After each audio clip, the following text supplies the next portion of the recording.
श्रीगुरुभ्यो नमः परमगुरुभ्यो नमः श्रीमदानन्दतीर्थ भगवत्पादाचार्यगुरुभ्यो नमः हरि ओम् विशुसीरगणपते गणेशुत्वामाहुर्विप्रतमं कवीनाम् नरते त्वत्प्रीयते किञ्चनारे महामष्टं माधवं चित्रमर्च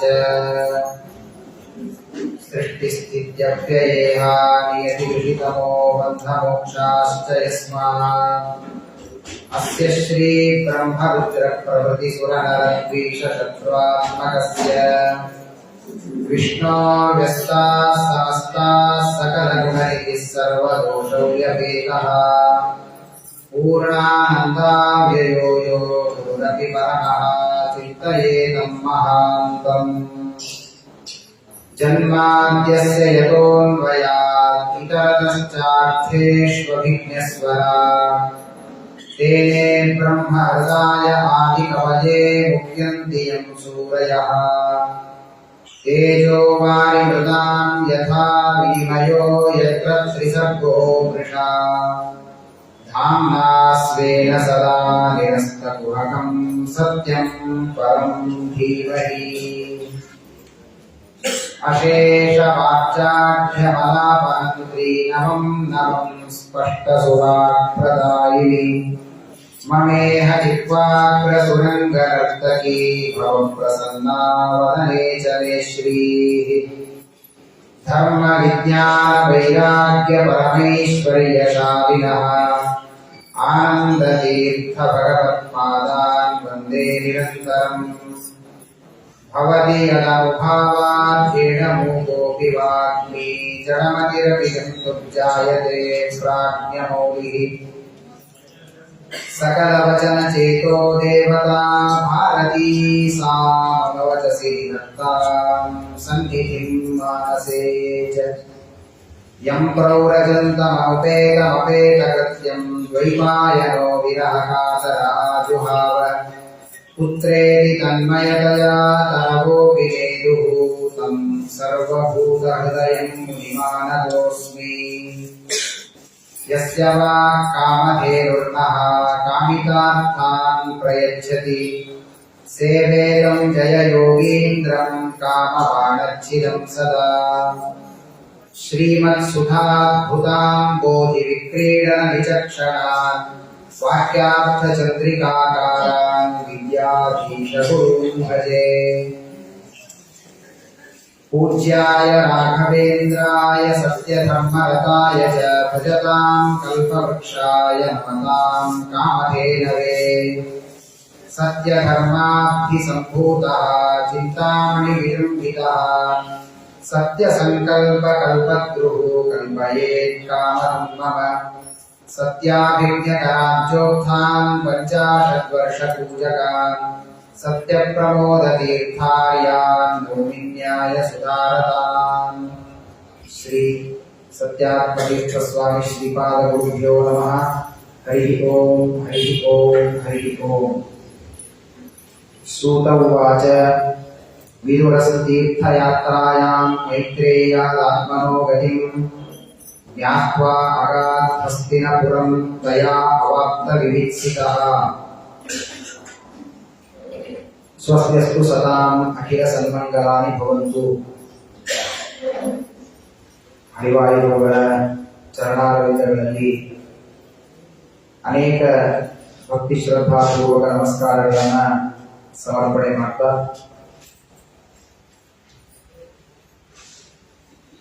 ಶ್ರೀಮದ್ ಭಾಗವತದ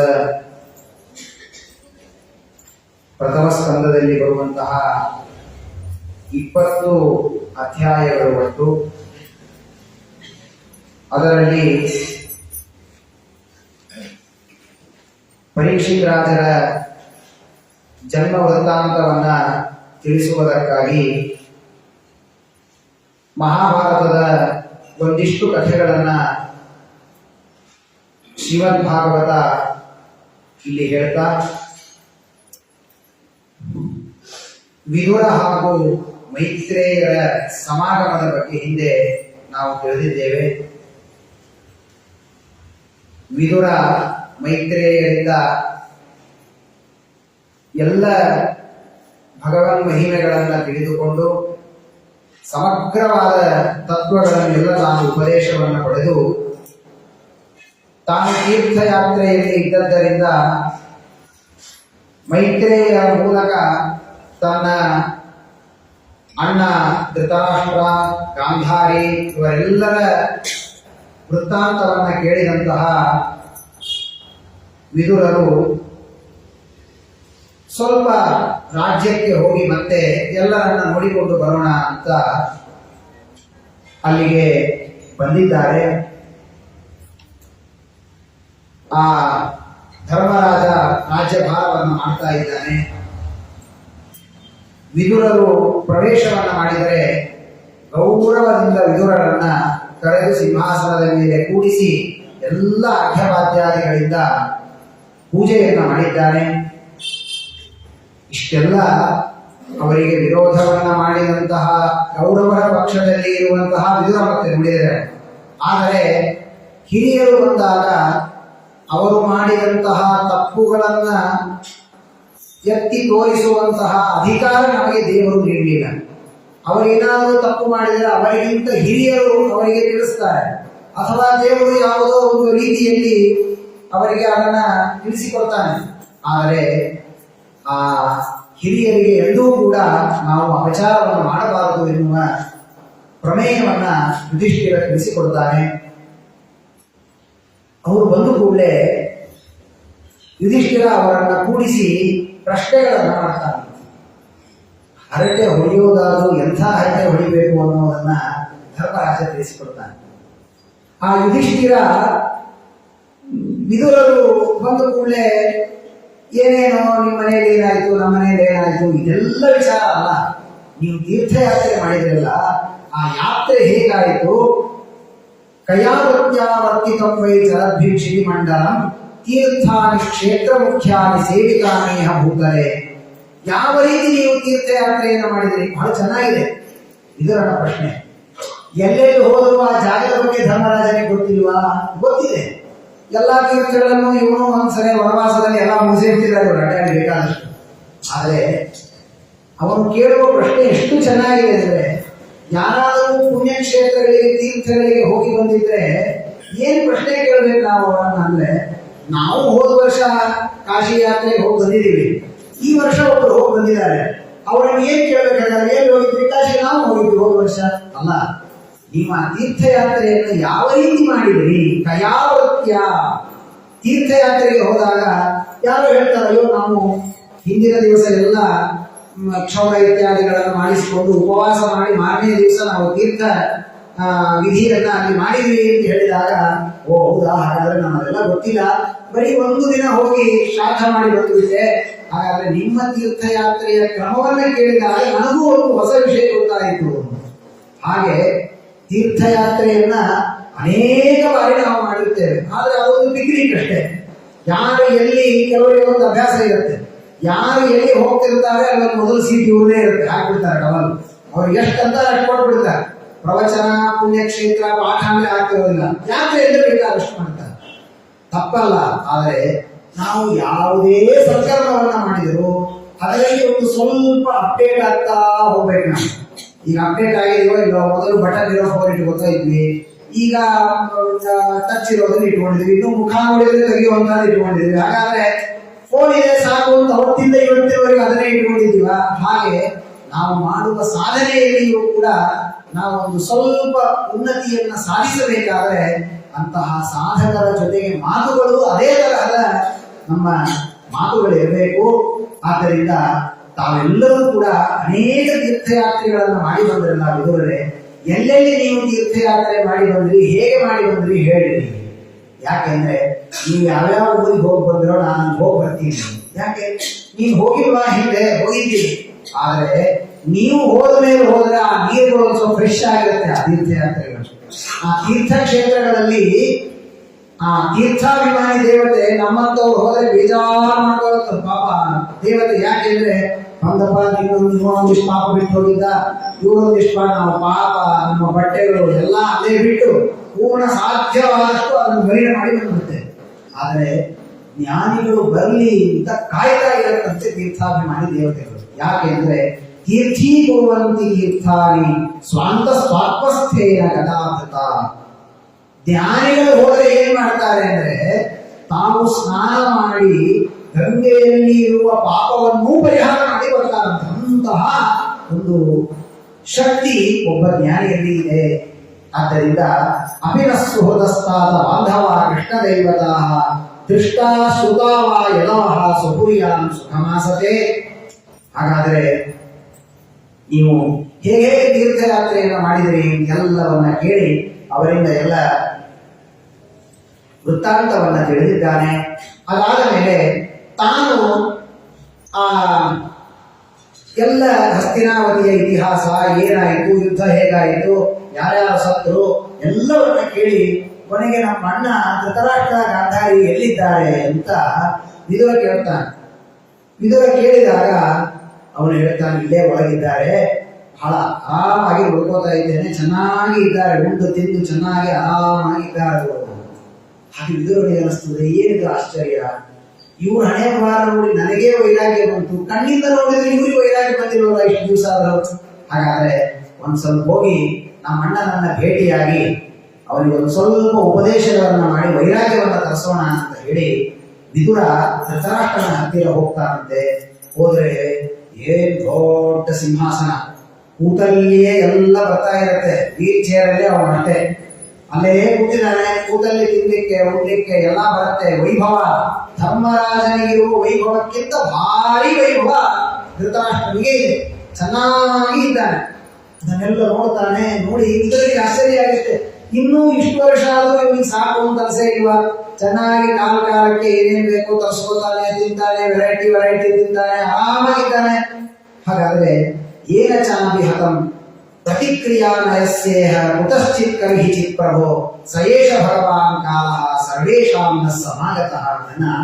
ಇನ್ನೂ ನಿನಗೆ ಮರಣ ನನಗೆ ಬರುತ್ತೆ ಅಂತ ಅನಿಸ್ತಾನೆ ಇಲ್ವಾ? ಏನೋ ಸಣ್ಣ ವಯಸ್ಸಿದ್ದಾಗ ಯಾರಾದ್ರೂ ನಮ್ಗೇನು ಮುಗಿದ್ ಬಿಡ್ರಿ ಅಂದ್ರೆ ಗಲಗಲ ಬಡ್ಕೋ, ಹಾಗಿಲ್ಲ ಅನ್ಬೇಡ, ಸಣ್ಣ ಹುಡುಗಿದ್ದು ಏನಾಗತ್ತೆ ನಿನಗೆ ತಂದಿರ್ತಾರೆ.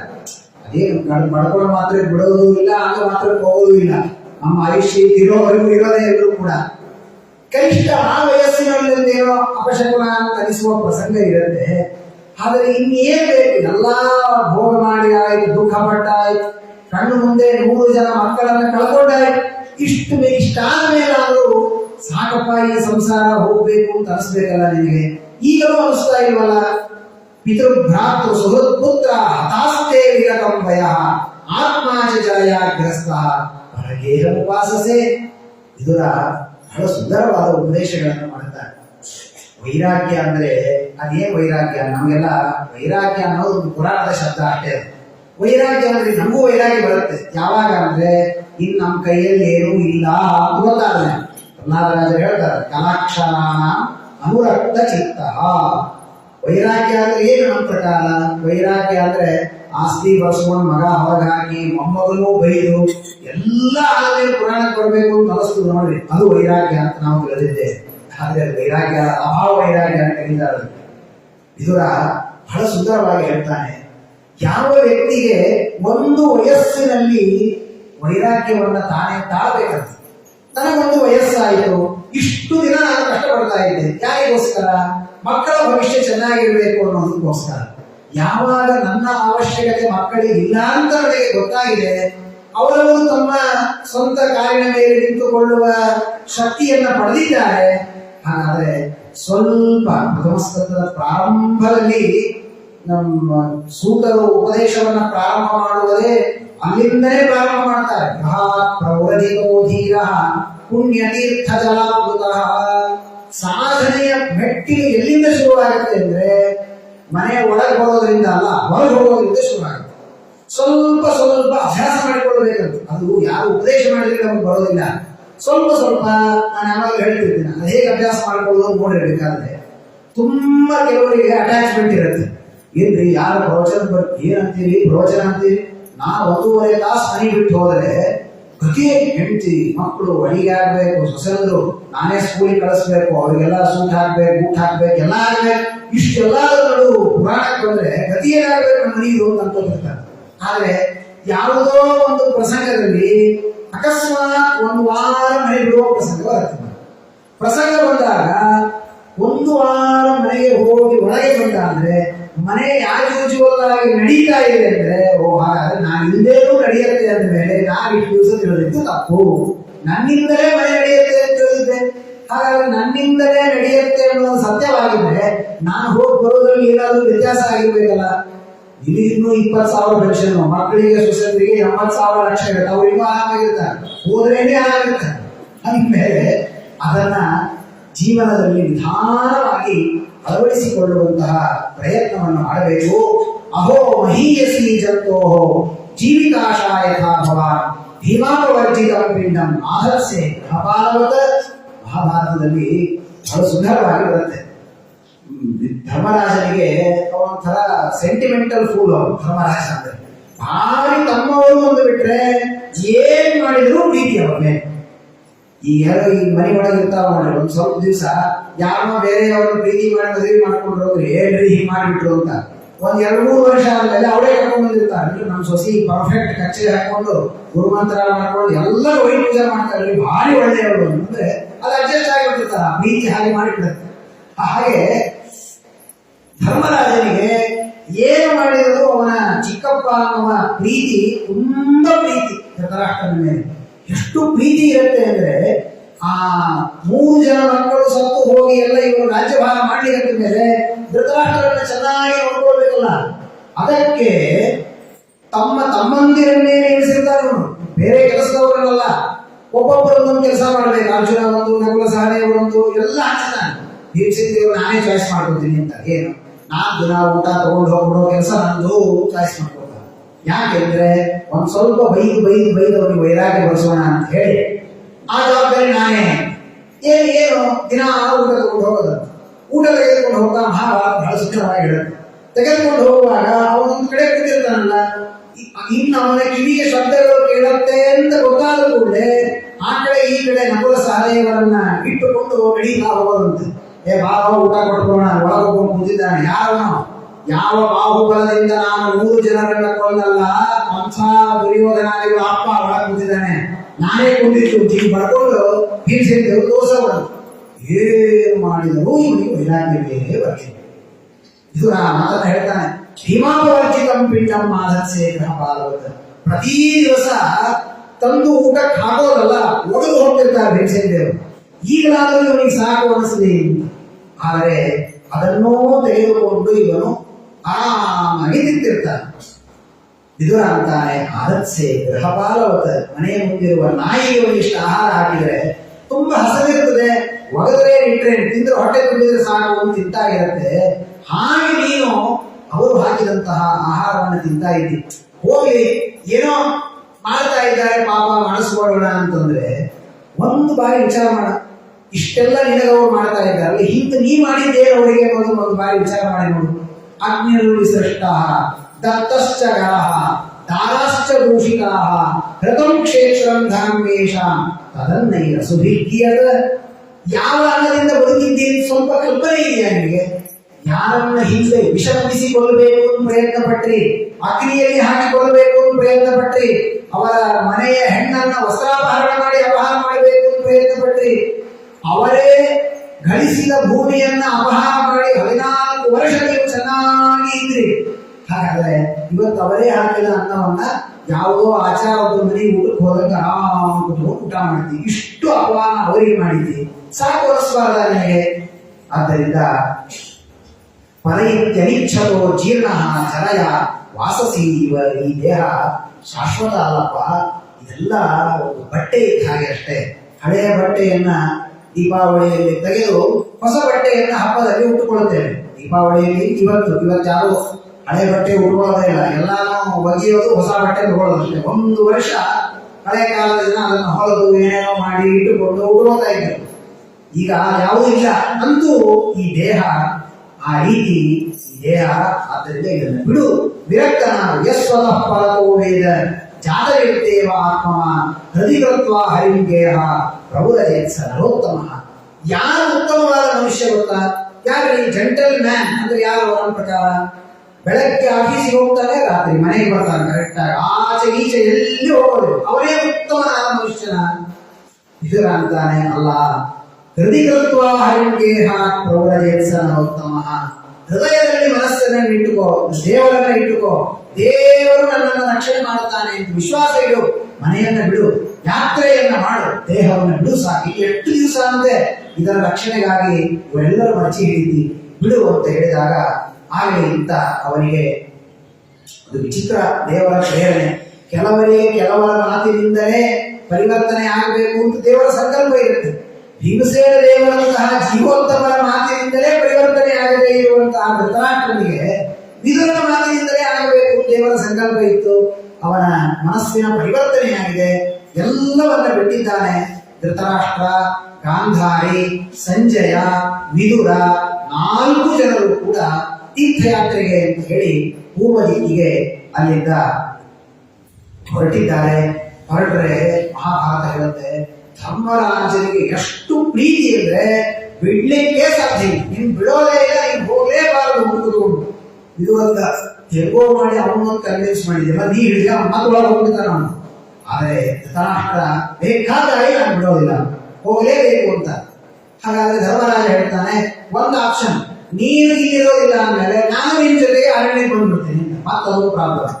ಆವಾಗ 3 ದಿನ ಉಪವಾಸಕ್ಕೆ ಕುಳಿತುಕೊಳ್ತಾನೆ ಧೃತರಾಷ್ಟ್ರ. ನೀನು ಒಪ್ಪಿಗೆ ಕೊಡುವವರೆಗೆ ನಾನು ಊಟ ಮಾಡೋದಿಲ್ಲ ಅಂತ ಕೂತ್ಕೊಂಡ್ಬಿಡ್ತಾನೆ. ಆಗ ಸ್ವಯಂ ವೇದವ್ಯಾಸ ದೇವರು ಬಂದು ಧೃತರಾಜನಿಗೆ ಉಪದೇಶ ಮಾಡ್ತಾರೆ. ಸಾಕು, ನಿನ್ನ ಸಮಯ ಈಗ ರಾಜ್ಯಭಾರ ಮಾಡು, ಅವನು ಸಾಧನೆಯನ್ನು ಮಾಡಬೇಕು. ಅವರು ದೇವಲೋಕದಿಂದ ಅವತಾರ ಮಾಡಿ ಬಂದ ಕಾರ್ಯ ಮುಗಿದಿದೆ, ಅವನು ಹೊರಡಬೇಕಾಗಿದೆ, ಆಕೆ ಕೊಡುವಂತ ವೇದವ್ಯಾಸ ದೇವರೇ ಬಂದು ಅವನಿಗೆ ಅಪ್ಪಣೆಯನ್ನ ಕೊಡಿಸ್ತಾರೆ. ಅಪ್ಪಣೆಯನ್ನ ತೆಗೆದುಕೊಂಡು ಅವರು ಆ ಕಡೆ ಹೊರಟು ಹೋಗ್ತಾರೆ. ಹೊರಟು ಹೋದರೂ ಕೂಡ ಧರ್ಮರಾಜನಿಗೆ ಎಷ್ಟು ಪ್ರೀತಿ ಧೃತರಾಷ್ಟ್ರನ ಮೇಲೆ ಅಂದ್ರೆ, ಪ್ರತಿನಿತ್ಯ ತನ್ನ ಎಲ್ಲ ಕೆಲಸಗಳು ಮುಗಿದ ಮೇಲೆ ಮಲಗುವ ಮುಂಚೆ ಯಾವ ಕೋಣೆಯಲ್ಲಿ ಧೃತರಾಷ್ಟ್ರ ಗಾಂಧಾರಿ ಪ್ರತಿದಿನ ಇರ್ತಾ ಇದ್ರಲ್ಲ, ಆ ಕೋಣೆಗೆ, ಸಿಂಹಾಸನಕ್ಕೆ ನಿತ್ಯದಲ್ಲಿ ನಮಸ್ಕಾರ ಮಾಡ್ತಾ ಇರ್ತಾನೆ. ಬಂದು ಅವರ ಒಂದು ಅವ್ಯಕ್ತವಾದ ಆಶೀರ್ವಾದ ಇವರ ಮೇಲೆ ಆ ರೀತಿ ಜೀವನವನ್ನು ಮಾಡ್ತಾ ಇರ್ತಾನೆ. ಒಂದು ದಿನ ನಮಸ್ಕಾರ ಮಾಡಬೇಕು ಅಂತ ಬರ್ತಾನೆ. ಬಂದಾಗ ಏನೋ ಒಂದು ಶಕುನ, ಆ ಶುಭ ಶಕುನ ಅವನಿಗೆ ಕಾಣೋದಿಲ್ಲ. ಆಗ ಸಂಜಯನನ್ನು ಕೇಳ್ತಾನೆ, ಯಾಕೆ ಇವತ್ತು ನನಗೆ ಅಪಿಮಯ್ಯಕೃತ ಪ್ರಜ್ಞೆ ಹೃತಬಂಧು ಸ್ವಭಾರ್ಯಯ ಆಶಂಸಮಾನ ಶ್ರವಣಂ ಗಂಗಾಯಾಂ ದುಃಖಿತೋಪತದ. ಏನಾಗ್ತಾ ಇದೆ, ಯಾಕೆ ನನಗೆ ಅವರಿಬ್ಬರು ಕೂಡ ಇವತ್ತು ದರ್ಶನವನ್ನು ಕೊಡ್ತಾ ಇಲ್ಲ ಅಂತ ಧರ್ಮರಾಜ ಕೇಳಿದಾಗ, ಆಗ ಸಂಜಯ ನನಗೆ ಗೊತ್ತಿಲ್ಲ ಅಂತಾನೆ. ನಾರದರು ಬರ್ತಾರೆ. ಅಷ್ಟರಲ್ಲಿ ನಾರದರು ಅದ್ಭುತವಾದಂತಹ ಎಲ್ಲ ಅವರ ತಾವು ತಮ್ಮ ದೇಹವನ್ನ ಬಿಟ್ಟು ಗತಿಸಿದಂತಹ ಎಲ್ಲಾ ವೃತ್ತಾಂತವನ್ನು ತಿಳಿಸಿಕೊಡ್ತಾರೆ. ನಿನ್ನ ಪೂರ್ವಜರು ಇಲ್ಲಿಂದ ಹೊರಟು ಹೋಗಿ ಗಾಂಧಾರಿ, ವಿದುರ ಮತ್ತು ಸಂಜಯ ಎಲ್ಲರೂ ಸೇರಿ ಇಲ್ಲಿಂದ ಹೊರಟಿದ್ದಾರೆ. ಸಪ್ತಭಿರ್ಯತ್ರ ಸ್ವಧ್ವನಿ ಸಪ್ತಧಾಭ್ಯ ಸಪ್ತಾನಾಂ ಪ್ರೀತಯೇ ನಾಮ್ನ ಸಪ್ತಸ್ರೋತ ಪ್ರಚಕ್ಷತೆ. ಗಂಗಾ ನದಿಗೆ ಸಪ್ತಸ್ರೋತ ಅಂತ ಕರೀತಾರೆ. ಹರಿದ್ವಾರದಲ್ಲಿ ಹೋದರೆ ಹರಿದ್ವಾರದಲ್ಲಿ ಹರಿಯುವಂತಹ ನದಿ 7 ಕವಲಾಗಿ ಹರಿಯುತ್ತದೆ. ನದಿಯಲ್ಲಿ 7 ಸಪ್ತಋಷಿಗಳ ತಪಸ್ಸಿಗೆ ಮೆಚ್ಚಿ 7 ಕವಲಾಗಿ ಗಂಗಾ ನದಿ ಹರಿದಿದೆ. ಆದ್ದರಿಂದ ಅದನ್ನ ಸಪ್ತಸ್ರೋತ ಅಂತ ಕರೀತಾರೆ. ಆ ಸಪ್ತಸ್ರೋತ ಎಂಬಂತಹ ಆ ಗಂಗೆಯಲ್ಲಿ ಎಲ್ಲರೂ ಕೂಡ ಸ್ನಾನವನ್ನ ಮಾಡ್ತಾರೆ.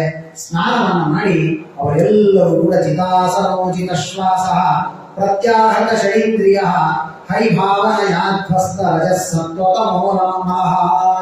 ಶುದ್ಧರಾಗಿ ಮನಸ್ಸಿನ ಎಲ್ಲ ಕಲ್ಮಶಗಳನ್ನು ಕಳೆದುಕೊಂಡು ಸಾಧನೆಯನ್ನ ಮಾಡ್ತಾ ಅವರೆಲ್ಲರೂ ಕೂಡ ತಮ್ಮ ದೇಹವನ್ನು ಬಿಟ್ಟಿದ್ದಾರೆ. ಎಲ್ಲರೂ ಕೂಡ ಅಂದ್ರೆ ಶ್ರೀಮದಾಚಾರ್ಯರು ನಿರ್ಣಯವನ್ನ ಕೊಡ್ತಾರೆ. ಎಲ್ಲರೂ ಅಂದ್ರೆ ವಿದುರ ಮೊದಲೇ ಬಿಟ್ಟಿರ್ತಾನೆ. ಇವ್ರು ಹೋದ್ರು ಬಿಟ್ಟರು ಅಂತ ಅಷ್ಟು ಮಾತ್ರ ಅಲ್ಲ, ಈ 4 ಜನ ತೀರ್ಥಯಾತ್ರೆಗೆ ಹೋಗ್ತಾರೆ.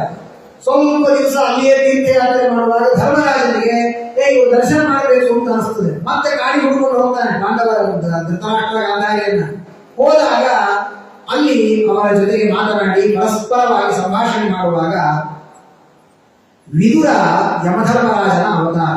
ಧರ್ಮರಾಜ ಯಮಧರ್ಮರಾಜನ ಅವತಾರ. ಹೀಗಾಗಿ ವಿದುರ ಧರ್ಮರಾಜನಲ್ಲಿಯೇನೆ ತಾನು ಐಕ್ಯವನ್ನು ಹೊಂದಿಬಿಡ್ತಾನೆ, ತನ್ನ ದೇಹವನ್ನು ಬಿಟ್ಟಿರ್ತಾನೆ ಮೊದಲಿಗೆ. ಈಗ ಉಳಿದ 3 ಜನ ಮಾತ್ರ, ಧೃತರಾಷ್ಟ್ರ, ಗಾಂಧಾರಿ ಮತ್ತು ಸಂಜಯ, ಈ 3 ಜನ ಆ ಗಂಗೆಯಲ್ಲಿ ತಮ್ಮ ದೇಹವನ್ನು ಬಿಡ್ತಾರೆ. ದಹ್ಯಮಾನೆ ವಿರುದ್ಧೇ ಪತ್ಯು ಪತ್ನಿ ಸಹೋದರೇ ಬಹಿಸ್ಥಿತ ಪತಿಂ ಸಾಧ್ವಿ ತಮಗ್ನಿಮನುವೇಕ್ಷ್ಯತಿ. ಆಗ ಅವರೆಲ್ಲರೂ ಕೂಡ ತಮ್ಮ ದೇಹವನ್ನು ಬಿಟ್ಟಿದ್ದಾರಪ್ಪ, ನೀನು ಬಹಳ ದುಃಖ ಪಡಬೇಡ, ನಿನ್ನ ಸಾಧನೆಯನ್ನು ನಿರಂತರವಾಗಿ ನೀನು ಮಾಡಿಕೊಂಡು ನೀನು ಉತ್ತಮವಾದಂತಹ ಗತಿಯನ್ನು ಹೊಂದಬೇಕು ಎಂಬುದಾಗಿ ತಿಳಿಸಿಕೊಟ್ಟಿದ್ದಾರೆ. ಆಗಲಿ ಅಂತ ಹೇಳಿ ಅವನು ಕೂಡ ಕ್ವಚಿದಾನರ್ಥಪುರಿಯಾಂಚ ಸ್ವಜನ ಸುಖಮಾಸತೆ ಮಧುಭೋಜ ದಶಾರಹಾರಃ ಸಾತ್ವತಾಂಧಕ ವೃಷ್ಣಯಃ. ಹೀಗೆ ಧರ್ಮರಾಜ ತಾನು ರಾಜ್ಯಭಾರವನ್ನ ಮಾಡ್ತಾ ಇದ್ದಾನೆ. ಒಂದು ಬಾರಿ ಅನೇಕ ದಿನಗಳಾದ ಮೇಲೆ ಕೃಷ್ಣನನ್ನೇ ನೋಡಲಿಲ್ಲ, ಬಹಳ ದಿವಸ ಆಯಿತು. ಧರ್ಮರಾಜ ಅಂತಾನೆ, ಎಷ್ಟೋ ದಿನ ಆಯ್ತು, ಅವತ್ತು ದ್ವಾರಕೆಗೆ ಕೃಷ್ಣ ಹೋದಾಗಿನಿಂದ ಅವನ ದರ್ಶನವೇ ಇಲ್ಲ ನಮಗೆ.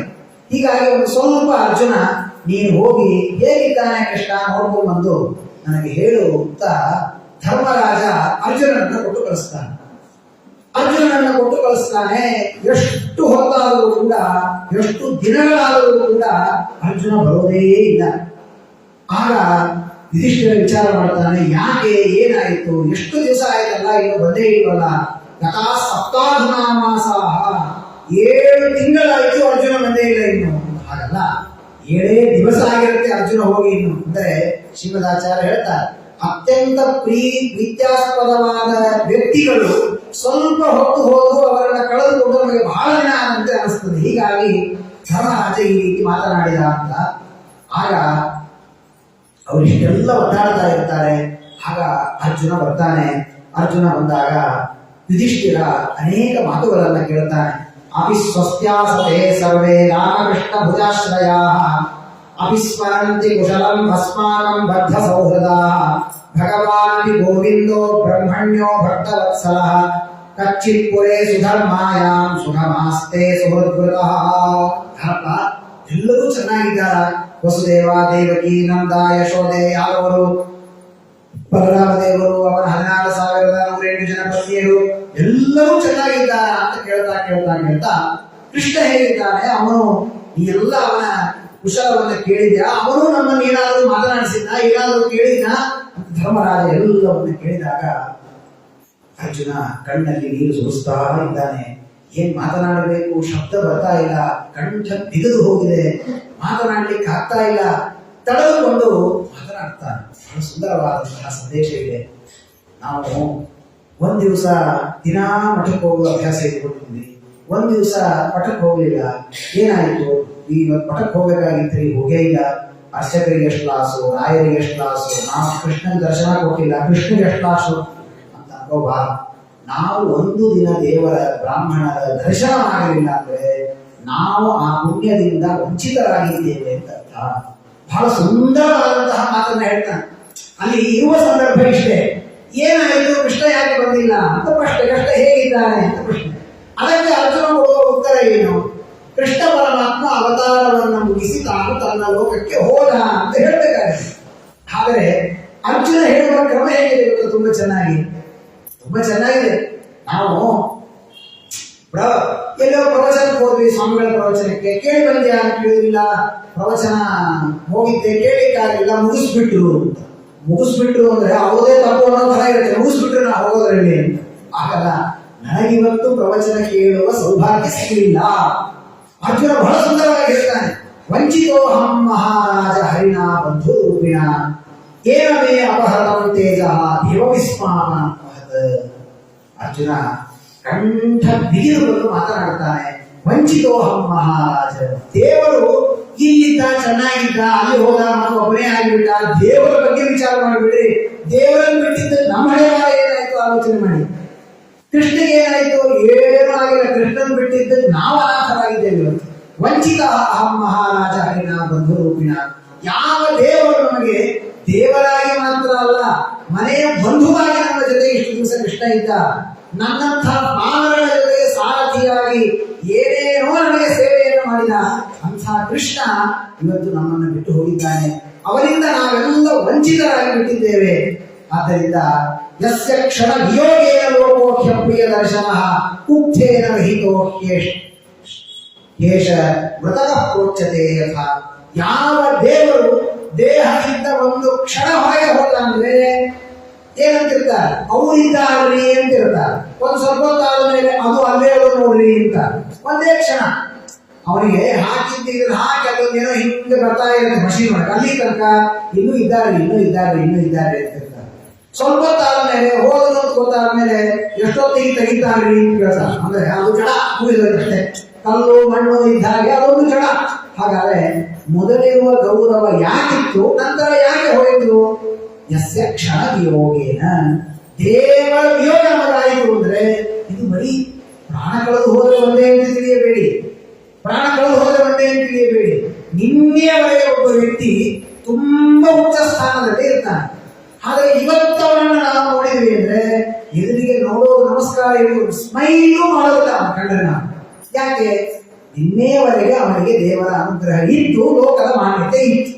ದೇವರ ಅನುಗ್ರಹ ಹೋಯಿತು, ಅವನು ಬದುಕಿದ್ರು ಸಾಧ್ಯ ಆಗಿರುತ್ತೆ.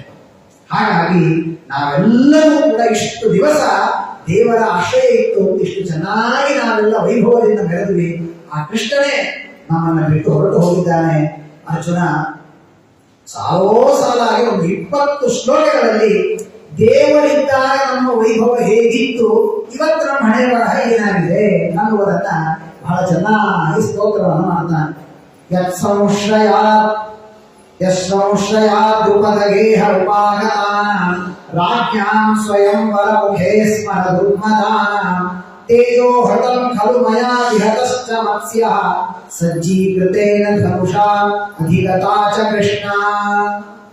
ಅರ್ಜುನ ಅಂತಾನೆ, ನಾನು ಹಿಂದೆ ಆ ದ್ರುಪದ ರಾಜನ ಮನೆಯಲ್ಲಿ ಒಂದು ದ್ರೌಪದಿಯ ವಿವಾಹಕ್ಕೆ ಅಂತ ಒಂದು ಸ್ವಯಂವರವನ್ನ ಇಟ್ಟಿದ್ರು. ಆ ಸ್ವಯಂವರವನ್ನು ಇಟ್ಟಾಗ ಕೃಷ್ಣ ನನ್ನನ್ನು ಕರ್ಕೊಂಡು ಹೋಗಿದ್ದಾರೆ, ಬಾ ಹೋಗೋಣ ನಾವು ಸ್ವಯಂವರಕ್ಕೆ ಅಂತ. ಹೋದ್ವಿ.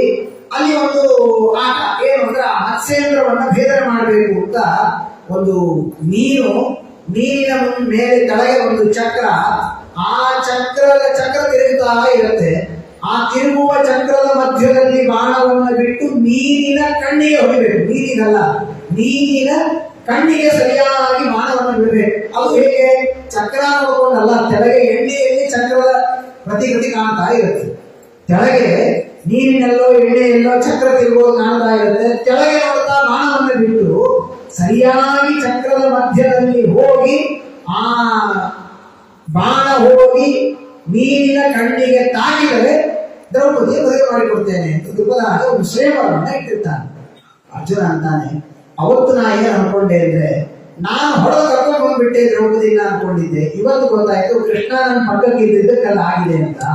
ಬಹಳ ಸುಂದರವಾಗಿ ಹೇಳ್ತಾನೆ. ಅದು ಸುಮ್ಮನೆ ನಾಳೆ ಎಷ್ಟು ದೊಡ್ಡ ರಾಜರು ಬಂದಿದ್ರು ಗೊತ್ತಾಗಲಿಲ್ಲ. ನನಗಿಂತ ಸಾಮರ್ಥ್ಯದಲ್ಲಿ ಭಾರಿ ಸಮರ್ಥರಾದ ಅನೇಕ ರಾಜರಿದ್ರು. ಅವ್ರಿಗೆ ಆಗಲಿಲ್ಲ, ನನಗೆ ಆಯಿತು. ಅವರ ಪಕ್ಕದಲ್ಲಿ ಕೃಷ್ಣ ಇರಲಿಲ್ಲ, ನನ್ನ ಪಕ್ಕದಲ್ಲಿ ಇದ್ದ ಅನ್ನೋ ಕಾರಣಕ್ಕೆ ರಾಜ್ಞಾಂ ಸ್ವಯಂವರ ಮುಖೆ ಸ್ಮರ ದುರ್ಮದಾನ. ಈಗ ಏನೋ ಮಕ್ಕಳು ತಂದೆ ಆಟ ಆಡ್ತಿರ್ತಾರೆ. ಆಟ ಆಡುವಾಗ ಓಡಿದ್ರೆ ಯಾರು ಫಸ್ಟ್ ಬರ್ತಾರೆ ಅವ್ರಿಗೆ ಚಾಕ್ಲೇಟ್ ಅಂತ ಏನೋ ಹೇಳ್ತಾನೆ. ಓಡಿತಂದೆ ಹೋಗ್ಬೋದು, ಆದ್ರೆ ಏನು ಆಗದೆ ಇದ್ದವರಂತೆ ನಿಂತು ಬಿಡ್ತಾನೆ. ಮಗು ಮುಂದೆ ಹೋಗುತ್ತೆ, ಮಗು ಗೆದ್ದು ಅಂತ. ಹಾಗೆ ದೇವರು ನನಗೆ ವಿಜಯವನ್ನ ಕೊಡುವುದಕ್ಕೆ ನನಗಿಂತ ಸಮರ್ಥರಾದ ಅನೇಕ ಜನರು ಗೆಲ್ಲದೇ ಇದ್ದಂತೆ ಅವರಿಗೆಲ್ಲ ಅಪಜಯವನ್ನ ದೇವರು ಕೊಟ್ಟ. ಅವರ ಸ್ವಾಭಾವಿಕ ಶಕ್ತಿಯಿಂದ ಅವರು ಗೆಲ್ಲುವ ಸಾಮರ್ಥ್ಯ ಇದ್ದವರಿಗೆಲ್ಲರಿಗೂ ಕೂಡ. ಆದರೂ ಕೂಡ ತೇಜೋಹೃತಂ ಕಲುಮಯ ವಿಹತಶ್ಚ ಮತ್ಸ್ಯ, ನನಗೆ ಆ ಶಕ್ತಿಯನ್ನ ತುಂಬಿದ, ನನ್ನಿಂದ ಮತ್ಸ್ಯವನ್ನ ಭೇದನ ಮಾಡಿಸಿದ. ಆ ದ್ರೌಪದಿಯ ವಿವಾಹವನ್ನು ದೇವರು ನನಗೆ ಮಾಡಿಸಿದ. ಅಂದ್ರೆ ದೇವರ ಕಾರುಣ್ಯವನ್ನು ಹೆಂಗ್ ಚಿಂತನೆ ಮಾಡಬೇಕು, ಹೆಂಗೆ ಅಂದ್ರೆ ನಾವು ಸಾಮಾನ್ಯ ದೇವರ ಅನುಗ್ರಹ ನಿಮ್ಗೆ ಯಾವ್ದಾದ್ರು ಆಗಿದ್ದಿದ್ರೆ ಹೇಳ್ರಿ ಅಂತ ಕೇಳಿದ್ರೆ ನಾವೇ ಹೇಳ್ತಿದ್ವಿ. ಬೈಕ್ ತಗೊಂಡು ಅಲ್ಲಿ ಒಂದ್ ಕಡೆ ಹೋಗಿ ಹೇಳ್ತಿದ್ವಿ, ಒಂದು ಫಾಸ್ಟ್ ಆಗಿ ಗಾಡಿ ಬಂತ್ರಿ, ಒಂದು ಫ್ರಾಕ್ಷನ್ ಆಫ್ ಸೆಕೆಂಡ್ ಒಳಗೆ ನಮ್ ಕಾರಿಗೆ ಬಡದಿದ್ರೆ ಡಿಸ್ಟರ್ಬ್ ಬಿಡುತ್ತೆ. ದೇವ್ರು ರಕ್ಷಣೆ ಮಾಡಿರ್ತಾನೆ. ಅಂದ್ರೆ ಇಂಥ ದೊಡ್ಡ ದೇವ ಇರುತ್ತೆ, ಅದನ್ನ ಮಾತ್ರ ದೇವರು ರಕ್ಷಣೆ ಮಾಡಿದ. ಉಳಿದಕ್ಕೆಲ್ಲ ನಾನೇ ಮ್ಯಾನೇಜ್ ಮಾಡ್ಕೊಂಡಿದ್ವಿ. ದಿನ ನಾ ಕಾವಾಗ ಹೋಗ್ತೀನಿ, ಆರಾಮಾಗಿ ಹೋಗ್ತೇನೆ, ಊಟ ಮಾಡಿದೆ, ರಾತ್ರಿ ಮಾಡ್ಕೊಂಡೆ, ಬೆಳಗ್ಗೆ ಎದ್ದೆ, ಇದೆಲ್ಲ ನಾರ್ಮಲ್ ಪ್ರೋಸೆಸ್. ಆದ್ರೆ ಯಾವುದು ತುಂಬಾ ದೊಡ್ಡದು ನೋಡ್ರಿ. ಇನ್ನೊಂದು ಕ್ಷಣ ಆಗಿದ್ರೆ ನಾನು ಸತ್ಯ ಹೋಗ್ಬೇಕಾಗಿತ್ತು. ಯಾರೋ ಒಂದು ಆಸ್ಪತ್ರೆ ಒಳಗೆ ಅಡ್ಮಿಟ್ ಮಾಡಿದ್ರಪ್ಪ, ದೇವರು ಬಂದ. ಹಾಗಾದ್ರೆ ಅದು ಮಾತ್ರ ದೇವರು ರಕ್ಷಣೆ ಮಾಡಿದ್ದ ಅಲ್ಲ. ನಮ್ಮ ಜೀವನದಲ್ಲಿ ನಡೆಯುವ ಸಣ್ಣ ಪುಟ್ಟ ಪ್ರತಿಕ್ಷಣದ ಎಲ್ಲ ಘಟನೆಗಳು ಕೂಡ ವಿವಾಹ ಆಗುತ್ತೆ. ಈಗ ಅರ್ಜುನನ ಮದುವೆ ಬಿಟ್ಬಿಡ್ರಿ, ನಮ್ಮದೆಲ್ಲ ಮದುವೆ ಆಗುತ್ತೋ ಇಲ್ಲ, ಹೇಗಾಗುತ್ತೆ? ನಮ್ಮ ಸ್ವಾಮಿಗಳು ಬಹಳ ಚೆನ್ನಾಗಿ ಹೇಳ್ತಿರ್ತಾರೆ ಯಾವಾಗ ಪ್ರವಚನದಲ್ಲಿ ಹೇಳುವಾಗ. ಏನ್ ಮದುವೆ ಆಗೋದು ಅಂದ್ರೆ ಏನು? ಅವ್ರಿಗೊಂದಿಷ್ಟು ದುಡ್ಡಿತ್ತು, ಇವ್ರಿಗೊಂದಿಷ್ಟಿತ್ತು, ಮದುವೆ ಆಗುತ್ತೆ, ಎಲ್ಲ ಮಾಡಿದ್ರೆ ನೀವು ಅವ್ರಿಗೊಂದು ಬಾಯಿ ತೆಗಿಯದೇ ಇದ್ದ ಹಾಗೆ. ಮೈಸೂರು ಕಡೆ ಗೊತ್ತಾಗೋದಿಲ್ಲ, ಉತ್ತರ ಕರ್ನಾಟಕ ಬರಬೇಕು, ಜಗಳ ಆಡ್ಬೇಕು ಅಂತ ಕಾಯ್ತಿರ್ತಾರೆ ಹೊರಪಕ್ಷದವರು. ಅಂದ್ರೆ ಯಾಕೋ ಮದುವೆ ಮುಗಿಲಿಕ್ಕೆ ಇನ್ನೂ ಜಗಳನೇ ಆಗಿಲ್ಲ ಅಂತ ಏನೋ ಒಂದು ತರಹದ ಕಸಿಸಿ ಇರುತ್ತೆ ಅವ್ರು ಜಗಳ ಆಡದೇ ಇದ್ರೆ. ಅಷ್ಟು ಇದ್ರೂ ಕೂಡ ಎಲ್ಲಾ ಕೇಳಿದ ಜಾಗದಲ್ಲಿ ಕೊಟ್ಟು ನಮ್ಮ ಕಡೆಯವರಿಗೆ ಬೇರೆ ಏನು ಕೊಡೋದು ಬೇಡ, ಕೇಳದಾಗೆಲ್ಲ ಚಹಾ ಕೊಟ್ಬಿಟ್ರೆ ಮುಗಿದು ಅವ್ರಿಗೆ ಇನ್ನೇನು ಕೇಳೋದಿಲ್ಲ, ಅಷ್ಟೇ ಇರುತ್ತೆ. ಅಂತೂ ಎಲ್ಲ ಕೊಟ್ಟು ಸಂತೋಷ ಪಡಿಸಿದ್ದೀರಿ. ಆದರೆ ಇಬ್ಬರೂ ಪರಸ್ಪರ ಕೊಡ್ಲಿಕ್ಕಾಗದೆ ಇರೋದೇನು ಅಂದ್ರೆ ಪ್ರೀತಿ. ಆ ಹುಡುಗನ ಮೇಲೆ ಹುಡುಗಿಗೆ ಪ್ರೀತಿ ಬರ್ಬೇಕು, ಹುಡುಗಿಗೆ ಹುಡುಗನ ಮೇಲೆ ಪ್ರೀತಿ ಬರ್ಬೇಕು. ಎಷ್ಟು ಚೆನ್ನಾಗಿರುತ್ತೆ ಅಂದ್ರೆ ಒಂದು ಸಂದರ್ಭ ತಿಳ್ಕೊಳ್ಳಿ.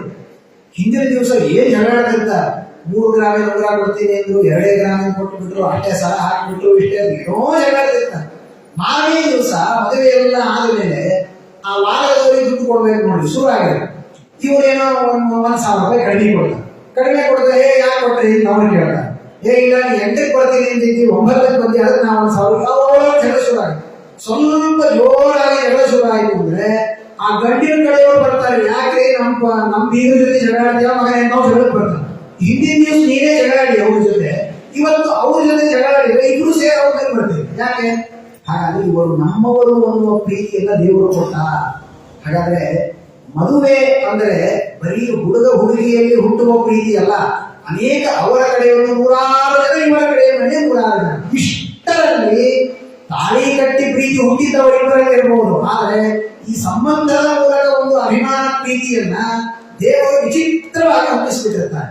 ಹಾಗಾಗಿ ಇದೆಲ್ಲವೂ ಯಾರಿಂದ? ಯತ್ ಸಂಶ್ರಯ, ದೇವರು ನಮ್ಮ ಜೊತೆ ಇದ್ದದ್ದರಿಂದ ಈ ಪ್ರೀತಿ ವರ್ತನ, ದೇವರು ಪ್ರೀತಿಯನ್ನು ಹುಟ್ಟಿಸ್ತಾರೆ. ಇಷ್ಟು ಜನ ಬಂದಿದ್ದೇವಲ್ಲ ನಾವು, ಯಾರೋ ಒಬ್ಬರಿಗೊಬ್ಬರು ಸಂಬಂಧ, ಯಾರೋ ಏರಿಯಾದಿಂದ ಯಾರೋ ಬಂದಿರ್ತಾರೆ. ಆದ್ರೆ ಯಾರಿಗೋ ಒಂದು ಸಣ್ಣ ಏನಾದರೂ ಕಷ್ಟ ಆಯಿತು ಎಲ್ಲರೂ ಹೋಗ್ತೇವೆ. ಯಾಕೆ? ನಮ್ಮ ಜೊತೆಗೆ ಅವ್ರು 5 ದಿವಸದಿಂದ ಪುರಾಣ ಕೇಳಿ ಬಂದವ್ರಿ, ಹೀಗಾಗ್ಬಿಡ್ತಂತೆ ಅವರಿಗೆ ಅಂತ ಒಂದು ಅಭಿಮಾನ ಬೆಳೆಯುತ್ತೆ. ದೇವರು ಎಷ್ಟೆಷ್ಟು ವಿಚಿತ್ರವಾಗಿ ಅಭಿಮಾನವನ್ನು ಬೆಳೆಸಿರ್ತಾರೆ. ಆದ್ರೆ ಬರೀ ಇದನ್ನೇ ತಿಳ್ಕೋಬೇಡಿ, 16 ವರ್ಷ ಜೊತೆ ಇರಬಹುದಾದ ಗಂಡ ಹೆಂಡತಿನೇ ಜಗಳ ಉಳಿದವರೆಲ್ಲ ಇರ್ತಾರೆ. ಯಾಕೆ? ತತ್ ಸಂಶಯ. ದೇವರಿಗೆ ಹೀಗಿರ್ಬೇಕು ಅಂತ ಸಂಕಲ್ಪ ಬಂದ್ರೆ ಪ್ರೀತಿಯನ್ನು ಕೊಡ್ತಾನೆ. ಬೇಡ ಅಂತ ಅವರ ಚಿತ್ತಕ್ಕೆ ಬಂದ್ರೆ ಅತೀ ಪ್ರೀತ್ಯಾಸ್ಪದರಾದ ವ್ಯಕ್ತಿಗಳಲ್ಲಿಯೂ ವಿರೋಧವನ್ನು ದೇವರು ಮಾಡಿಸ್ತಾನೆ. ಹೀಗಾಗಿ ಇದೆಲ್ಲ ನಡೆಯೋದು ದೇವರ ಅನುಗ್ರಹದಿಂದ. ಯತ್ಸನ್ನಿಧೌ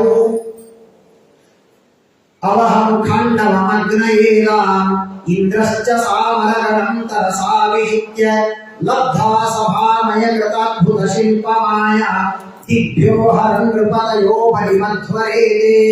ಅರ್ಜುನ ಹೇಳ್ತಾನೆ, ಇದು ಬಹಳ ಕಷ್ಟ. ಈ ತರಹದ ಶರಣಾಗತಿಯನ್ನು ಹೊಂದೋದು ಬಹಳ ಕಷ್ಟ. ದೇವರು ಸರ್ವೋತ್ತಮ ದೊಡ್ಡವನು, ತುಂಬಾ ಅವನ್ನೆಲ್ಲ ಒಪ್ಕೋದಿವ್ರಿ. ನಮ್ಗೆಲ್ಲಾ ಜೀವನವಾಗಿ ಅವನಿಂದ ಧ್ಯಾನ ಇರ್ತೀವಿ, ಸ್ವಲ್ಪ ನಮಗೂ ಅವಮಾನ ಅನಿಸ್ತದೆ. ನಮ್ದೊಂದು 50 ಅವನದೊಂದು 50 ಅಂತ ಹೇಳಿರಲ್ಲ, ಯಾಕೆಲ್ಲ ದೇವರಿದೆ ಅಂತೀವಿ. ಅರ್ಜುನ ಹೇಳ್ತಾನೆ, ಎಲ್ಲವನ್ನ ಹೇಳ್ತಾನೆ. ನನ್ನ ಜೀವನದಲ್ಲಿ ಇವತ್ತು ಯಾವ್ಯಾವುದು ಅರ್ಜುನ ಅಂದ ಕೂಡಲೇ ನೀವು ಪಾಯಿಂಟ್ ಮಾಡುವ ಗುಣಗಳು, ಭಾರಿ ಅವನು ತೋರಿದ ಶಕ್ತಿಗಳು ಅಂತ ಹೇಳ್ತಿರೋ, ಅದನ್ನೆಲ್ಲ ಹೇಳಿಕೊಂಡು ಅರ್ಜುನ ಇದಾಗಿದ್ಯಾಕೆ ದೇವರಿಗೆ ಇದ್ದ. ಕಾಂಡವದ ಹರವನ್ನು ಮಾಡಿದೆ. ಮಯಾಸುರ ಕಟ್ಟಿದ ದೊಡ್ಡ ಸಭೆ. ಆ ಮಯಾಸುರನನ್ನ ಸೋಲಿಸಿ ನಾನು ಅದನ್ನು ವಶ ಮಾಡಿಕೊಂಡೆ. ಹೇಗೆ? ದೇವರು ಯತ್ಸನ್ನಿಧೌ, ದೇವರು ನನ್ನ ಪಕ್ಕದಲ್ಲಿದ್ದ ಅನ್ನುವ ಕಾರಣಕ್ಕೆ ಆ ಕಾರ್ಯ ಆಯಿತು. ಯತ್ಸನ್ನಿಧೌ ನೃಪಶಿರೋ ಮಹನ್ಮಘಾರ್ಥ ಆಯೋನುಜಸ್ತವ ಗದಾಯುಧ ಸತ್ವವೀರ್ಯಃ ತೇನಾಹೃತ ಪ್ರಮಥನಾಥ ಮಖಾಯ ಭೂಪ ಯನ್ನೋಚಿತಾಭ್ಯುದ ಉಧನಯನ್ ಬಲಿಮಧ್ವರೇತೆ ಯತ್ತೇಜಸಾದ. ಆದ್ದರಿಂದ ನನ್ನ ಜೀವನದಲ್ಲಿ ಏನೇನು ನಡೆಯಿತು, ಮಹಾರಥರ ಜೊತೆ ಯುದ್ಧವಾಗಿದೆ. ಭೀಷ್ಮ, ದ್ರೋಣ ಏನೇನಿದ್ದರೋ ಎಲ್ಲರೂ ನನ್ನ ಎದುರಿಗೆ ನಿಂತಿದ್ದಾರೆ. ಅವರೆಲ್ಲರನ್ನ ನಾನು ಯುದ್ಧದಲ್ಲಿ ಸೋಲಿಸಿದೆ, ಗೆದ್ದೆ ಎಂಬ ಅಹಂಕಾರ ಅವತ್ತಿತ್ತು. ಇವತ್ತು ಘಟನೆ ನಡೀತು, ನಿಮ್ಗೆ ಹೇಳ್ತೇನೆ ಅಂತ ಅರ್ಜುನ. ಏನು ಅಂದ್ರೆ, ಕೃಷ್ಣ ಆ ಗಿಡದ ಬದಿಯಲ್ಲಿ ಕುಳಿತುಕೊಂಡು ತನ್ನ ದೇಹವನ್ನ ಇಲ್ಲಿ ಬಿಡಬೇಕು, ತಾನು ತನ್ನ ಮೂಲ ರೂಪಕ್ಕೆ ಹೋಗ್ಬೇಕು ಅಂತ ಕೂತಿರ್ತಾನೆ. ಅದೇ ಪ್ರಸಂಗದೊಳಗೆ ಅರ್ಜುನ ಧರ್ಮರಾಜ ಹೇಳಿ ಕಳಿಸಿರ್ತಾನೆ, ಹೇಗಿದ್ದಾನೆ ನೋಡೋಣ ಅಂತ. ಅದಕ್ಕಾಗಿ ಮುಂದೆ ಕೊನೆಗೆ ದ್ವಾದಶ ಸ್ಕಂದದಲ್ಲಿ ಹೇಳುವಾಗ ಕೃಷ್ಣ ದೇಹವನ್ನು ಬಿಟ್ಟ ಅಂತ ಹೇಳಿದ ಮೇಲೆ ಒಂದು ಸ್ಥೂಲ ಶರೀರವನ್ನ ಸೃಷ್ಟಿ ಮಾಡಿ ಪ್ರಾಕೃತ ಶರೀರವನ್ನ ಬಿಟ್ಟು ಹೊರಟು ಹೋದಂತೆ. ಆ ದೇಹಕ್ಕೆ ಅರ್ಜುನ ಅಂತ್ಯಕ್ರಿಯೆಯನ್ನು ಮಾಡಿದ ಅಂತ ಹೇಳ್ತಾರೆ. ಯಾಕೆಂದ್ರೆ ಕೊನೆಗಿದ್ದು ನೀವು ನೋಡಿ ಬಂದಾಗ ಆಗ ಆಗ ಕೃಷ್ಣ ಅರ್ಜುನಿಗೆ ಹೇಳಿದಂತೆ, ನೋಡು, ಈ ನಿನ್ನೆ ಮನೆಯವರೆಗೆ ನಮ್ಗೆ ಯಾವರೆಲ್ಲ ಪರಸ್ಪರ ಗಲಾಟೆಯಾಗಿ ಎಲ್ಲರೂ ಸತ್ತು ಹೋಗಿ ಎಲ್ಲರೂ ಹೋಗ್ಬಿಟ್ಟಿದ್ದಾರೆ. ಈಗ ಒಂದು 4 ಜನ ನನ್ನ ಗೋಪಿಕಾ ಸ್ತ್ರೀಯರು ಉಳ್ಕೊಂಡಿದ್ದಾರೆ. ಏನಾಗುತ್ತೆ, ನಾಳೆ ನಾನು ಹೋಗಿಬಿಟ್ಟೆ ಅಂದ್ರೆ ಯಾರ್ಯಾರೋ ದುಷ್ಟರೆಲ್ಲ ಬರ್ತಾರೆ, ಇವರನ್ನ ಪಾಪ ಏನೇನೋ ಕಷ್ಟಪಡಿಸ್ತಾರೆ. ನೀ ಹೆಂಗೂ ಹಸ್ತಿನಾವತಿ ಒಳಗೆ ದೊಡ್ಡ ರಾಜ್ಯ ಇದೆಯಲ್ಲ, ಇವಾಗ 4 ಜನ ನೀವು ರಥ ಕೂರ್ಸೋದು ಕರ್ಕೊಂಡು ಹೋಗ್ಬಿಡು, ಅವ್ರನ್ನೆಲ್ಲ ನೀವು ನೋಡ್ಕೋವಂತೆ. ಕೃಷ್ಣ ಹೋಗ್ಬಿಟ್ಟಂತೆ. ಹೋದ ಮೇಲೆ ಇವ್ರನ್ನೆಲ್ಲ ಕರ್ಕೊಂಡು 4 ಜನರನ್ನ ರಥದಲ್ಲಿ ಕೂಡಿಸಿಕೊಂಡು ಬರುವಾಗ ಒಂದು ಸಣ್ಣ ಪುಟ್ಟ ಹುಡುಗರು, ದುಷ್ಟರಾದಂತಹ ಮೇಚ್ಚರಾದ 4 ಜನ ಸಣ್ಣ ಸಣ್ಣ ಕಳ್ಳರು, ಎಲ್ಲೋ ತೀರ್ಥಯಾತ್ರೆ ಹೋದಾಗ ಬರ್ತಿರ್ತಾರೆ ನೋಡ್ರಿ, ಹಾಗಿರ್ತಾರೆ, ನಿಮ್ಮ ವಸ್ತುಗಳಿಗೆ ನೀವೇ ಜವಾಬ್ದಾರರು ಅಂತ.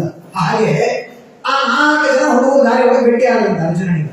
ಆ ರಥವನ್ನ ತಡೆದು, ಈ ಸ್ತ್ರೀಯರನ್ನ ಅಪಹಾರ ಮಾಡ್ತೀವಿ, ಕೊಡು ಹೋಗ್ತಂದ್ರು. ಅರ್ಜುನನಿಗೆ ಭಾರಿ ಸಿಟ್ಟು ಬಂತೆ, ನನ್ನ ಮುಂದೆ ಇವ್ರ ಬಲ ಏನು ಅಂತ ಯುದ್ಧ ಮಾಡ್ಲಿಕ್ಕೆ ಹೋದ್ರೆ ಆ 4 ಜನ ಸಣ್ಣ ಹುಡುಗರು ನನ್ನನ್ನು ಸೋಲಿಸಿ ಆ ಹೆಣ್ಮಕ್ಳು ಕರ್ಕೊಂಡು ಹೋದ್ರು. ಇದು ನನ್ನ ಹಣೆ ಬರ. ಎಲ್ಲವೂ ಅದೇ ಇದೆ. ನಾನು 18 ದಿನ ಯುದ್ಧ ಮಾಡಿದಂತಹ ರಥ, ಅದೇ ತರಹದ ರಥ ಇದೆ, ಅದೇ ಧನುಸ್ಸು ನನ್ನ ಕೈಯಲ್ಲಿದೆ, ಅದೇ ತರಹದ ಬಾಣಗಳಿದೆ, ನಾನೇ ಇದ್ದೇನೆ. ಆದರೆ ಡ್ರೈವರ್ ಚೇಂಜ್, ಕೃಷ್ಣ ಇಲ್ಲ. ಕೃಷ್ಣ ಇದ್ದ ಅಂಥ ದೊಡ್ಡವರನ್ನ ಸೋಲಿಸಿದೆ, ಕೃಷ್ಣ ಇಲ್ಲ ಇಷ್ಟು ಸಣ್ಣ ಹುಡುಗರನ್ನು ನನ್ನಿಂದ ಸೋಲಿಸಲಿಕ್ಕಾಗಲಿಲ್ಲ. ಆದ್ದರಿಂದ ಯೋ ಭೀಷ್ಮ ಕರ್ಣ ಗುರು ಶಲ್ಯ ಚಮುಷ್ಮ ಗರ್ಭ ರಾಜನ್ಯ ವರ್ಯ ರಥ ಮಂಡಲ ಮಂಡಿತಾಸು ಅಗ್ರೇ ಚರೋ ಮಮ ರಥೇ ರಥಯೂಥಪಾನ ಆಯುರ್ಮನಾಸಿ ಚ ದೃಶಾ ಸಹಸಾ ಚ ಆಚ್ಛತ್. ಅರ್ಜುನ ಈ ಮಾತು ಹೇಳ್ತಾನೆ. ಎಂತೆಂಥ ಮಹಾನುಭಾವರು ನಿಂತಿದ್ರು ನನ್ನ ಎದುರಿಗೆ, ದ್ರೋಣಾಚಾರ್ಯರು, ಭೀಷ್ಮಾಚಾರ್ಯರು, ಕೃಪಾಚಾರ್ಯರು, ಎಲ್ಲ ನನಗೆ ಹೇಳಿಕೊಟ್ಟ ಭೀಷ್ಮಾಚಾರ್ಯ ಇದ್ದಾರೆ, ಎದುರಿಗೆ ದ್ರೋಣಾಚಾರ್ಯ ಇದ್ದಾರೆ. ಯಾವಾಗಲೂ ಹೇಳಿಕೊಟ್ಟ ಮೇಲೆ ಒಂದು ಮಂತ್ರ ಹೆಚ್ಚಿಗೆ ಬಂದೇ ಬರ್ತಿರ್ತಲ್ಲ ಆಚಾರ್ಯ, ಅವ್ರು ಎಲ್ಲ ನಿಂತಿದ್ದಾರೆ ಗುರುಗಳು. ಆದರೆ ನಾನು ಅವರನ್ನೆಲ್ಲ ಸೋಲಿಸಿದೆ. ಹೇಗಾಯ್ತಿದೆಲ್ಲ? ಅರ್ಜುನ ಹೇಳ್ತಾನೆ, ಆಯುರ್ ಮನಾಂಸಿ ಚ ದೃಶಾ. ಕೃಷ್ಣ ಅವರೆಲ್ಲರ ಆಯುಷ್ಯವನ್ನ ಕಣ್ಣಿನಿಂದ ಅಪಹಾರ ಮಾಡಿದ್ದ, ನಾನು ಸುಮ್ಮನೆ ಮಾಡಿಬಿಟ್ಟಿದ್ದಷ್ಟೇ. ಆದ್ದರಿಂದ ಇದೆಲ್ಲ ನಮ್ಮ ಜೀವನದಲ್ಲಿ ನಡೆದದ್ದು ಅದೆಲ್ಲವೂ ದೇವರ ಅನುಗ್ರಹದಿಂದ. ತದ್ವೈಧನುಸ್ತೈಷವಸ್ಸ ರಥೋಹಯಾಸ್ತೆ ಸೋಹಂ ಪ್ರತಿ ನೃಪತಯೋ ಯದ ಆನಂತಿ ಸರ್ವಂ ಕ್ಷಣೇನ ತದಭೂತ ಸತೀಶರಿಕ್ತಂ ಭಸ್ಮಾನ್ಹುತಂ ಕುಹಕರಾತ್ಥರಿವೋಕ್ತಮೂಷೇ. ಇವತ್ತು ಅಷ್ಟು ಭಾರಿ ಪರಾಕ್ರಮಿ ಎನ್ನುವ ಅಹಂಕಾರದಲ್ಲಿ ನಾನು ಬರ್ತಾ ಇರುವಾಗ ಯಾವಾಗ 3-4 ಜನ ಸ್ತ್ರೀಯರನ್ನ ನನ್ನಿಂದ ರಕ್ಷಣೆ ಮಾಡ್ಲಿಕ್ಕೆ ಆಗಲಿಲ್ಲ, ನನ್ನ ಅಭಿಮಾನ ಎಲ್ಲ ಸಾವಿರ ಬಿಡು ಒಂದು ಕ್ಷಣದಲ್ಲಿ. ಯಾಕೆ ಅಂಥ ಸಾವಿರಾರು ಜನರನ್ನ ಕೊಂದು ನನಗೆ ಈ 3 ಜನ ರಕ್ಷಣೆ ಮಾಡ್ಲಿಕ್ಕೆ ಆಗಲಿಲ್ಲ ಅಂದ್ರೆ ನಾನು ವಿಚಾರ ಮಾಡಿದೆ, ಯಾಕಾಗಲಿಲ್ಲ? ಅದೇ ವಯಸ್ಸಿದೆ, ಅದೇ ಶಕ್ತಿ ಇದೆ, ಅದೇ ಬಾಣ, ಅಂಥ ಬಾಣಗಳು, ಅಂಥ ಬಿಲ್ಲು, ಅಂಥದೇ ರಥ ಎಲ್ಲ ಇದೆ. ಒಂದೇ ಮೈನಸ್ ಅಂದ್ರೆ ಯತ್ರ ಯೋಗೇಶ್ವರ ಕೃಷ್ಣ, ದೇವರಿಂದ ನನ್ನೆದುರಿಗೆ ಆಗಿತ್ತಷ್ಟೇ, ಇವತ್ತಿಲ್ಲ. ಹಾಗಾದ್ರೆ ಅರ್ಜುನ ಬಹಳ ಸುಂದರವಾಗಿ ಹೇಳ್ತಾನೆ, ಮೈನಸ್ ದೇವರು ನಾವು ಮಾಡಿದ ಯಾವ ಕರ್ಮಕ್ಕೂ ಫಲ ಇಲ್ಲ. ದೇವರಿದ್ದಾನೆ, ನಾವು ಮಾಡಿದ ಕರ್ಮದಲ್ಲಿ ಎಷ್ಟೇ ಲೋಪದೋಷಗಳು ಬಂದರೂ ಕೂಡ ಅದನ್ನೆಲ್ಲ ಮನ್ನಿಸಿ ದೇವರು ಪುಣ್ಯವನ್ನು ಸ್ವೀಕಾರ ಮಾಡ್ತಾನೆ. ಆದ್ದರಿಂದ ಅರ್ಜುನ ಇಷ್ಟನ್ನೆಲ್ಲ ಹೇಳಿ ಹೀಗೆ ವಾರುಣಿ ಮದಿರಾಂ ವೀತ್ವಾ ಮದೋನ್ಮತಿರ ಚೇತಸಾ ಅಜಾನತಾ ವಿಮಾತ್ಮಾನ್ ಚತುರ್ಪಂಚಾವಶೇಷಿತಾ ಪ್ರಾಯೇಣ ಉದ್ಧತ ಭಗವತಃ ಈಶ್ವರಸ್ಯ ವಿಚೇಷ್ಟಿತಂ ಮಿಥೋ ನಿಘ್ರಂತಿ ಭೂತಾನಿ ಭಾವಯಂತಿ ಚ ಯನ್ಮಿಥಃ. ಅರ್ಜುನ ಹೇಳ್ತಾನೆ, ಎಷ್ಟು ವಿಚಿತ್ರ ಅಲ್ವಾ ಧರ್ಮರಾಜ, ಯಾವ ಯಾದವರಿಗೆ ಒಬ್ಬರನ್ನು ಕಂಡ್ರೆ ಒಬ್ಬರಿಗೆ ಪ್ರಾಣ ಕೊಡುವಷ್ಟು ಪ್ರೀತಿ ಇತ್ತು, ಆದ್ರೆ ಇದ್ದಕ್ಕಿದ್ದಂತೆ ಒಬ್ಬರು ಪ್ರಾಣ ಒಬ್ಬರು ತೆಗೆಯೋ ಮಟ್ಟಕ್ಕೆ ಹೋದ್ರಲ್ಲ, ಇದು ದ್ವೇಷ ಅವರಲ್ಲಿ ಬಂದಿದ್ದಲ್ಲ, ದೇವರು ತುಂಬಿದ್ದು. ಅರ್ಜುನ ಅಂತಾನೆ, ಪ್ರಾಯೇಣ ಏತದ್ ಭಗವತಃ ಈಶ್ವರಸ್ಯ ವಿಚೇಷ್ಟಿತಂ. ದೇವರ ಮಾಯೆ ಎಲ್ಲವೂ ಕೂಡ. ಅತೀ ಪ್ರೀತಿ ಮಾಡುವ ಅಣ್ಣ ತಮ್ಮಂದಿರು ತಂದೆ ಸತ್ತ ಮರುದಿವಸ ಶ್ರಾದ್ದ ಆಗಿರೋದಿಲ್ಲ, ಇನ್ನು ವೈಕುಂಠ ಆಗೋದ್ರಾಗ ಆಸ್ತಿ ವಿಷಯ ಆದ್ರೆ ವೈಕುಂಠ, ಇಲ್ಲ ಅಂದ್ರೆ ಇಲ್ಲ. ಏನ್ರಿ ಇಷ್ಟು ವೈರ ಇಲ್ಲಿಂದ ಬಂತು? ಈಶ್ವರ ಚೇಷ್ಟಿತಂ, ದೇವರು ಆ ಮಾಯೆಯನ್ನು ಕೊಟ್ಟು ಬಿಡ್ತಾನೆ. ಹೀಗೆ ಅವನು ಜಲೋಕಸಾಂ ಜಲೇಯದ್ವನ್ ಮಹಾಂತೋ ಮಹಾಂತೋದಂತ್ಯಡೀಯಸಃ ದುರ್ಬಲಾನ್ ಬಲಿನೋ ರಾಜನ್ ಮಹಾಂತೋ ಬಲಿನೋ ಮಿತಃ. ಹೀಗೆ ಅವರೆಲ್ಲರೂ ಕೂಡ ಪರಸ್ಪರವಾಗಿ ಕಲಹ ಮಾಡಿಕೊಂಡು ಪ್ರಾಣವನ್ನು ಬಿಟ್ಟರು. ದೇವರು ಯದ್ಯಪಿ ಸರ್ವೋತ್ತಮ, ಅವನು ಯಾದವನೂ ಅಲ್ಲ, ಅವನ ದಶರಥನ ಮಗನೂ ಅಲ್ಲ, ಅವನಿಗೆ ಯಾವ ಸಂಬಂಧವೇ ಇಲ್ಲ. ಆದರೂ ಬ್ರಾಹ್ಮಣರ ಶಾಪಕ್ಕೆ ಮಹತ್ವ ಕೊಡಬೇಕು ಅನ್ನೋದಕ್ಕಾಗಿ ಅವನು ಯಾವ ಬ್ರಾಹ್ಮಣರು ಶಾಪ ಕೊಟ್ಟಿದ್ರು, ಈ ಒಂದು ವನಿಕೆಯಿಂದಲೇ ನಿಮ್ಮ ಕುಲ ನಾಶವಾಗಬೇಕು ಅಂತ ವನಿಕೆಯಲ್ಲಿರುವ ಕಟ್ಟಿಗೆಯ ಪುಡಿಯಿಂದ ಅವರೆಲ್ಲ ಮರಣ ಹೊಂದಿದ್ರು.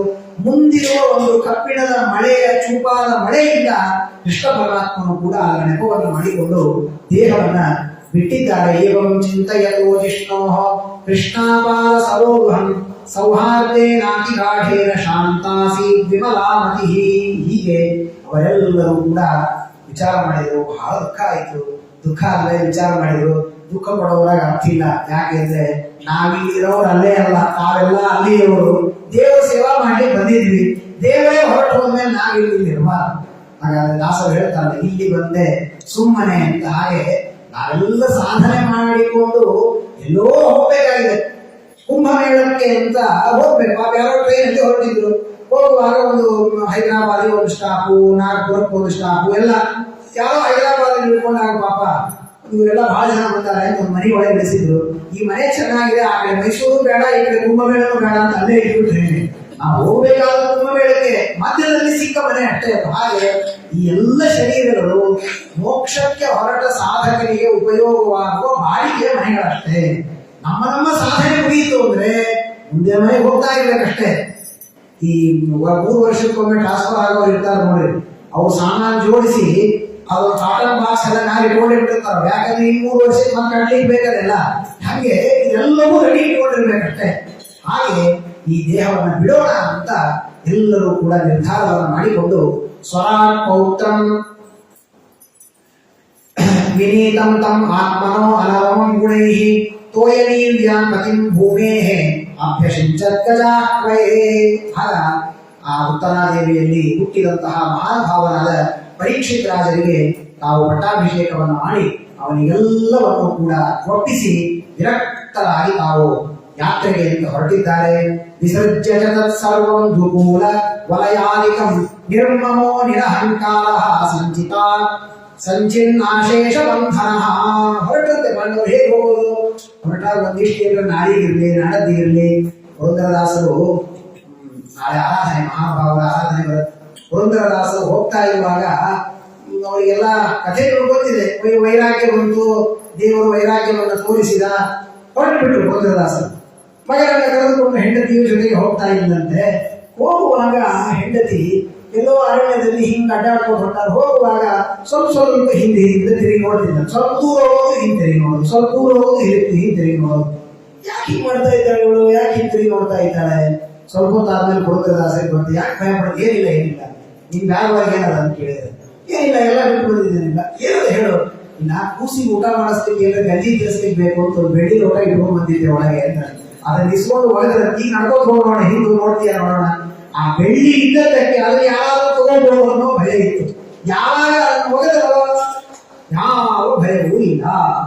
ಹಾಗಾಗಿ ಆ ಪಾಂಡವರು ಪರಮ ವಿರಕ್ತರಾಗಿದ್ದಾರೆ ಮಹಾನುಭಾವರು. ಇವತ್ತು ಮಹಾನುಭಾವರಾದ ವಿರಕ್ತ ಶಿಖಾಮಣಿಗಳಾದಂತಹ ವಿದ್ಯಾಧೀಶ ತೀರ್ಥ ಶ್ರೀಪಾದಂಗಳವರ ಆರಾಧನಾ ಮಹೋತ್ಸವ. ಶ್ರೀಮನ್ಯಾಯ ಸುಧಾ ಗ್ರಂಥಕ್ಕೆ ವಾಕ್ಯಾರ್ಥ ಚಂದ್ರಿಕಾ ಎನ್ನುವಂತಹ ದೊಡ್ಡ ಗ್ರಂಥವನ್ನು ರಚನೆ ಮಾಡಿದಂತಹ ಮಹಾನುಭಾವರು ವಿದ್ಯಾಧೀಶ ತೀರ್ಥ ಶ್ರೀಪಾದಂಗಳವರು ಎಂಬುದಾಗಿ ಕೇಳುತ್ತೆ. ಬಹಳ ವಿರಕ್ತ. ಅವರು ಉಡುಪಿಯಲ್ಲಿ ಅನೇಕ ವರ್ಷಗಳಿರ್ತಾರೆ. ಉಡುಪಿಯಲ್ಲಿ ಇದ್ದು ಶ್ರೀಮನ್ಯಾಯ ಸುಧಾ ಗ್ರಂಥಕ್ಕೆ ವಾಕ್ಯಾರ್ಥ ಚಂದ್ರಿಕಾ ಎಂಬ ಟಿಪ್ಪಣಿಯನ್ನು ಬರೀತಾರೆ. ವಾಕ್ಯಾರ್ಥ ಚಂದ್ರಿಕಾ ಬಹಳ ಕಠಿಣ. ಇವತ್ತು ವಿದ್ವತ್ ಪ್ರಪಂಚದಲ್ಲಿ ವಾಕ್ಯಾರ್ಥ ಚಂದ್ರಿಕಾವನ್ನು ಅರ್ಥ ಮಾಡಿಕೊಳ್ಳುವುದು ಅಂದ್ರೆ ಅದು ವಾಕ್ಯಾರ್ಥ ಚಂದ್ರಿಕಾದ ಮೇಲೆ ಸುಧಾ ಅರ್ಥ ಮಾಡಿಕೊಂಡಿದ್ದಾರೆ ಅಂದ್ರೆ ಅದು ಒಂದು ದೊಡ್ಡ ಬಂಗಾರದ ಕಿರೀಟ ಇದ್ದ ಹಾಗೆ. ಅಂತಹ ಮಹಾನುಭಾವರು ವಿದ್ಯಾಧೀಶ ತೀರ್ಥ ಶ್ರೀಪಾದಂಗಳವರು. ಅವರು ಉಡುಪಿಯಲ್ಲಿ ಆ ಗ್ರಂಥವನ್ನ ಬರೆಯುವಾಗ ಉಪವಾಸದಿಂದ ಇರೋರು. ಹೇಗೆ ದಿವಸ 10-12 ತುತ್ತು ಮಾತ್ರ ಅನ್ನವನ್ನ ತಿನ್ನುವುದು. ಅದು ಹೇಗೆ ಸಾರು ಹುಳಿ ಯಾವುದೂ ಇಲ್ಲ, ಒಂದು ತುತ್ತು ಅನ್ನ, ಅದಕ್ಕೆ ದೇವರಿಗೆ ರಾಮದೇವರಿಗೆ ಏರಿಸಿದ ಒಂದು ದಳ ತುಳಸಿಯನ್ನ ಸೇರಿಸಿಕೊಂಡು ತಿನ್ನುವುದು. ಹೀಗೆ 12 ತುತ್ತನ್ನ ತಿಂದು ಬಿಟ್ರೆ ಅವತ್ತಿನ ಭಿಕ್ಷೆ ಕೂಡದು. ಹೀಗೆ ಅನೇಕ ವರ್ಷಗಳವರೆಗೆ ತಾವು ಅಲ್ಲಿ ಚಂದ್ರಿಕಾ ವಾಕ್ಯಾರ್ಥ ಚಂದ್ರಿಕಾ ಎಂಬ ವ್ಯಾಖ್ಯಾನವನ್ನು ಮಾಡ್ತಾರೆ. ಅದೇ ರೀತಿ ಬದರಿ ಯಾತ್ರೆಗೆ ಹೋಗ್ತಾರೆ. ಬದರಿ ಯಾತ್ರೆ ವಿದ್ಯಾಧೀಶ ತೀರ್ಥರ ಬದರಿ ಯಾತ್ರೆ ಅಂದ್ರೆ ಯಾವ ವಸ್ತ್ರವೇ ಇಲ್ಲ ಮೈ ಮೇಲೆ, ಬರೀ ಕೌಪೀನವನ್ನ ಹಾಕಿಕೊಂಡು ತಲೆ ಮೇಲೆ ಒಂದು ಎಲೆಯನ್ನ ತಲೆ ಮೇಲೆ ಇಟ್ಕೋತಾರಂತೆ. ಇಟ್ಟುಕೊಂಡು ಹೋಗ್ತಾ ಇರ್ತಾರೆ. ಯಾರೋ ಒಬ್ಬ ಸಾಧು ಸಿಗ್ತಾನ, ಯಾಕೆ ಇನ್ನೂ ಪೂರ್ಣ ಅಭಿಮಾನ ಹೋಗಿಲ್ಲ ಅಂತ ಕೇಳ್ತಾರೆ. ಯಾಕಂದ್ರೆ ಆ ತಲೆ ಮೇಲೆ ಎಲ್ಲಿ ಒಂದು ಇಟ್ಕೊಂಡೇ ಯಾಕೆ ಅದನ್ನು ತೆಗೆದೊಯ್ತಾರೆ. ವಿರಕ್ತರಾಗಿ ಇಡೀ ಹರಿದ್ವಾರದಿಂದ ಬದರಿಯವರೆಗೆ ಕಾಲ್ನಡಿಗೆಯಿಂದ ಏನು ಮೈಮೇಲೆ ಬಟ್ಟೆ ಇಲ್ಲದೆ ಬದರಿ ಯಾತ್ರೆಯನ್ನು ಮಾಡಿದ ಮಹಾಭಾವರು ವಿದ್ಯಾಧೀಶ ತೀರ್ಥ ಶ್ರೀಪಾದಂಗಳವರು ಎಂಬುದಾಗಿ ನಾವು ಕೇಳ್ತೇವೆ. ಆ ತರಹದ ವೈರಾಗ್ಯ ಅದು ಮನಸ್ಸಿನಲ್ಲಿ ಇರಬೇಕಾದ ವೈರಾಗ್ಯ. ಪಾಂಡವರು ಹಿಂದಿನ ಕ್ಷಣದವರೆಗೆ ಭಾರೀ ಭೋಗವನ್ನು ಅನುಭವಿಸಿದ ಪಾಂಡವರು ಯಾವಾಗ ವಿತೌಟ್ ದೇವರು ಅಂತ ಗೊತ್ತಾಯಿತೋ ಹಾಗಾದ್ರೆ ಬೇಡ ಯಾವುದು ಕೂಡ, ನಾವು ಹೊರಟು ಹೋಗೋಣ ಅಂತ ಹೇಳಿ ಎಲ್ಲವನ್ನ ಮೊಮ್ಮಗನಿಗೆ ಒಪ್ಪಿಸಿ ವಿರಕ್ತರಾಗಿದ್ದಾರೆ. ವಾಚಂ ಜುಹಾವ ಮನಸಿ ತತ್ಪ್ರಾಣ ಇತರೇ ಪರಂ ಧೃತ್ಯಾಖ್ಯಪಾನಂ ಸೋತ್ಸರ್ಗಂ ತತ್ವರದ್ವೇಖ್ಯಜೋ ಮುನಿ ಅಜೋಹವೀತ್ ತ್ರಿತ್ವೇ ಹುತ್ವಾತ ಪಂಚತ್ವಂ ತಚ್ಚೈಕತ್ವೇ ಜುಹೋರ್ಮುನಿ ಸರ್ವಂ ಆತ್ಮನ್ಯಜುಹೋವಿ ಬ್ರಹ್ಮಣ್ಯಾತ್ಮಾನವ್ಯಯೇ. ಆಗ ಲಯಚಿಂತನವನ್ನು ಮಾಡಿದ್ದಾರೆ. ಪ್ರತಿದಿನದಲ್ಲಿ ಲಯಚಿಂತನವನ್ನು ಮಾಡಬೇಕು ಅಂತ ಹೇಳಿದ್ದಾರೆ. ವಿಶೇಷವಾಗಿ ಮರಣದ ಸಮಯದಲ್ಲಿ ಈ ತರಹದ ದೇವತೆಗಳಿಗೆ ನಾವೆಲ್ಲ ಆಯುಷ್ಯ ಮುಗಿದಾಗ ಸಾಯ್ತೇವೆ. ನಾವು ಸಾಯೋದು ಅಂದ್ರೆ ಏನು? ನಮ್ಮ ದೇಹದಿಂದ ಜೀವ ಹೊರಗೆ ಹೋದರೆ ನಮ್ಮ ಡೆಡ್ ಬಾಡಿ ಇರುವುದಕ್ಕೆ ನಾವು ಕೃಷ್ಣ. ಆದರೆ ದೇವತೆಗಳಿಗೆ ನಾಶ ಅಂದ್ರೆ ಏನು? ದೇವತೆಗಳಿಗೆ ನಾಶ ಅಂದ್ರೆ ಲಯ. ಲಯ ಅಂದ್ರೆ ಏನು? ಅವರು ಯಾವ ದೇವತೆಗಳಿಂದ ಹುಟ್ಟಿ ಬಂದಿರ್ತಾರೆ ಆ ದೇವತೆ ಅವರನ್ನು ತಿಂದು ಬಿಡ್ತಾರೆ. ಪ್ರಷ್ಟುಸ್ತು ಗ್ರಾಸಭೂತಸ್ಯ ದೇಹಸ್ತತ್ರ ಲಯಂ ವ್ರಜೆ. ಲಯ ಲಯ ದೇವತೆ ಇಂದ್ರನನ್ನ ರುದ್ರ ತಿಂದು ಬಿಡ್ತಾರೆ. ತಮಗಿಂತ ಉತ್ತಮರಲ್ಲಿ ಅಧಮರಿಗೆ ಲಯವಾಗುತ್ತೆ. ಹೀಗೆ ಯಾವ ತಾರತಮ್ಯದಿಂದ ಅವರು ಹುಟ್ಟುತ್ತಾ ಬಂದಿರ್ತಾರೆ ಅದೇ ತಾರತಮ್ಯದಿಂದ ಲಯವಾಗುತ್ತೆ. ವಾಚಂಜುಹಾವ ಮನಸಿ, ವಾಗಭಿಮಾನಿಯಾದಂತಹ ಉಮಾದೇವಿ ಮನೋಭಿಮಾನಿಗಳಾದ ರುದ್ರದೇವರಲ್ಲಿ ಲಯ ಹೊಂದುತ್ತಾಳೆ. ಮನೋಭಿಮಾನಿಗಳಾದ ರುದ್ರದೇವರು ಪ್ರಾಣನಲ್ಲಿ ಲಯ ಹೊಂದುತ್ತಾರೆ. ಪ್ರಾಣ ಅಪಾನಲ್ಲಿ, ಅಪಾನ ವ್ಯಾನಲ್ಲಿ, ಪ್ರಾಣ ಅಪಾನ ವ್ಯಾನ ಮೂರು ಜನ ಸೇರಿ ಉದಾನ ಸಮಾನಗಳಿಂದ ಹೊಂದುತ್ತಾರೆ. ಈ 5 ಜನ ಸೇರಿಕೊಂಡು ಮುಖ್ಯ ಪ್ರಾಣ ದೇವರಲ್ಲಿ ಹೊಂದುತ್ತಾರೆ. ಮುಖ್ಯ ಪ್ರಾಣ ದೇವರು ಎಲ್ಲರನ್ನ ಕರೆದುಕೊಂಡು ದೇವರಲ್ಲಿ ಲಯವನ್ನು ಹೊಂದುತ್ತಾರೆ. ಇದು ಒಂದು ಸಾಮಾನ್ಯವಾದ ಲಯ ಚಿಂತನೆ. ಅಗ್ರವು ಸರ್ವೇ ದೇವಾ ವಿಲೀಯಂತೆ ಅಗ್ನಿ ಇಂದ್ರೇ ಇಂದ್ರವು ಮಾಯಾನುಮಾರುದ್ರೇ ವಿಲೀಯತೆ. ಅಗ್ನಿದೇವರು ಎಲ್ಲ ಕೆಳಗಿನ ದೇವತೆಗಳೆಲ್ಲ ಅಗ್ನಿಯಿಂದ ಲಯ ಹೊಂದುತ್ತಾರೆ. ಅಗ್ನಿ ಇಂದ್ರನಲ್ಲಿ, ಇಂದ್ರ ರುದ್ರನಲ್ಲಿ, ರುದ್ರ ಬ್ರಹ್ಮನಲ್ಲಿ, ವಾಯುದೇವರಲ್ಲಿ ಹೀಗೆ ಲಯವನ್ನು ಹೊಂದುತ್ತಾರೆ. ಅದರಲ್ಲೂ ಬೇರೆ ಬೇರೆ ವೈಚಿತ್ರ್ಯಗಳಿದೆ. ರುದ್ರದೇವರವರೆಗೆ ಬರ್ತಾರೆ. ಬಂದ ಮೇಲೆ ಮುಂದೆ ಹೇಗೆ ಲಯ? ಅಲ್ಲಿ 2 ಮಾರ್ಗವಾಗುತ್ತೆ. ಯಾಕೆಂದ್ರೆ ಎಲ್ಲ ಪ್ರಳಯವಾದ ಮೇಲೆ ತಿರುಗಿ ಮತ್ತೆ ಸಂಸಾರಕ್ಕೆ ಬರುವವರ ಪಂಗಡ ಒಂದು ಬೇರೆ ಇರುತ್ತೆ. ಕರ್ಮವನ್ನ ಕಳೆದುಕೊಂಡು ಮೋಕ್ಷಕ್ಕೆ ಹೋಗುವಂತಹ ಅಪರೋಕ್ಷ ಜ್ಞಾನಿಗಳ ಒಂದು ತಂಡ ಬೇರೆ ಇರುತ್ತೆ. ಅವರೆಲ್ಲ ಹೇಗೆ ಹೋಗ್ತಾರೆ ಅಂದ್ರೆ ಎಲ್ಲರೂ ಕೂಡ ವಾಯುದೇವರ ಹತ್ತಿರ ಬಂದ ಮೇಲೆ ವಾಯುದೇವರಲ್ಲಿ ಕೆಲವರು, ಬ್ರಹ್ಮದೇವರಲ್ಲಿ ಕೆಲವರು, ಅವರ ಜೊತೆಗೆ ಲಕ್ಷ್ಮಿಯಲ್ಲಿ ಲಯ ಹೊಂದಿ ಯಾರು ದೇವರ ಹತ್ರ ಹೋಗ್ತಾರೆ ಅವರು ಸಂಸಾರಕ್ಕೆ ಬರ್ತಾರೆ. ಬ್ರಹ್ಮದೇವರ ಮುಖಾಂತರ ಬರೀ ಲಕ್ಷ್ಮಿಯನ್ನ ನಮಸ್ಕಾರ ಮಾಡಿಕೊಂಡು ದೇವರಲ್ಲಿ ಯಾರು ಲಯ ಹೊಂದುತ್ತಾರೆ ಅವರಿಗೆ ತಿರುಗಿ ಸಂಸಾರ ಇಲ್ಲ. ವಿಲೀನೋ ಹಿ ಪ್ರಕೃತವು ಸಂಸಾರವೇತಿ ವಿಲೀನೋ ಹಿ ಪರಮೇ ಅಮೃತತ್ವವೇತಿ. ಯಾರು ಲಕ್ಷ್ಮಿಯ ಮೂಲಕ ದೇವರನ್ನು ಹೊಂದುತ್ತಾರೆ ಅವರು ತಿರುಗಿ ಸಂಸಾರಕ್ಕೆ ಬರ್ತಾರೆ. ಬ್ರಹ್ಮದೇವರ ಮೂಲಕ ಭಗವಂತನನ್ನು ನೇರವಾಗಿ ಯಾರು ಹೊಂದುತ್ತಾರೆ, ಯಾಕೆ ಬ್ರಹ್ಮದೇವರು ತಿರುಗಿ ಬರುವವರಲ್ಲ, ಅವರಿಗೂ ಅದು ಲಾಸ್ಟ್, ಅವರು ಮೋಕ್ಷಕ್ಕೆ ಹೋಗ್ತಾರೆ. ಅವರ ಜೊತೆಗೆ ಹೊಂದಿದ ಎಲ್ಲರೂ ಕೂಡ ಮತ್ತೆ ಜಗತ್ತಿನ ಸೃಷ್ಟಿಯಾದ ಮೇಲೆ ವಿರಜಾ ನದಿಯಲ್ಲಿ ಸ್ನಾನ ಮಾಡಿ ಲಿಂಗ ದೇಹವನ್ನು ಭಂಗ ಮಾಡಿಕೊಂಡು ವೈಕುಂಠ ಲೋಕಕ್ಕೆ ಹೋಗಿ ಬಿಡ್ತಾರೆ. ಹೀಗೆ ಆ ಲಯಚಿಂತನವನ್ನ ಪ್ರತಿನಿತ್ಯದಲ್ಲಿ ಮಾಡಬೇಕು. ವಿಶೇಷವಾಗಿ ವ್ಯಾಖ್ಯಾನಕಾರರು ಬರೀತಾರೆ, ನೀವು ಏನ್ ಪಾಂಡವರು ತಮ್ಮ ದೇಹವನ್ನು ಬಿಟ್ಟರು ಅಂತ ಹೇಳಿದ್ರೆ ಸಾಕಾಗಿತ್ತಲ್ರಿ. ಈ ಕ್ರಮ ಯಾಕೆ ಹೇಳಿದ್ರಿ ಅಂದ್ರೆ, ಪ್ರತಿಯೊಬ್ಬ ಜೀವನು ಸಾಧಕ ಮರಣ ಹೊಂದುವಾಗ ಈ ಲಯ ಚಿಂತನವನ್ನ ಮಾಡಬೇಕು ಅನ್ನುವುದಕ್ಕಾಗಿಯೇ ಭಾಗವತ ಆ ಲಯ ಕ್ರಮವನ್ನ ಬಹಳ ಸುಂದರವಾಗಿ ತಿಳಿಸಿಕೊಡುತ್ತೆ. ಯಶ್ರದ್ಧೇತದ್ ಭಗವತ್ ಪ್ರಯಾಣ ಪಾಂಡೋಸುತಾನಾಮಪಿ ಸಂಪ್ರಯಾಣ ಶೃಣೋತ್ಯನಂ ಸ್ವಸ್ತ್ಯಯನಂ ಪವಿತ್ರಂ ಲಬ್ಧ್ವಾ ಭಕ್ತಿ ಉಪೈತಿ ಶಾಂತಿಂ.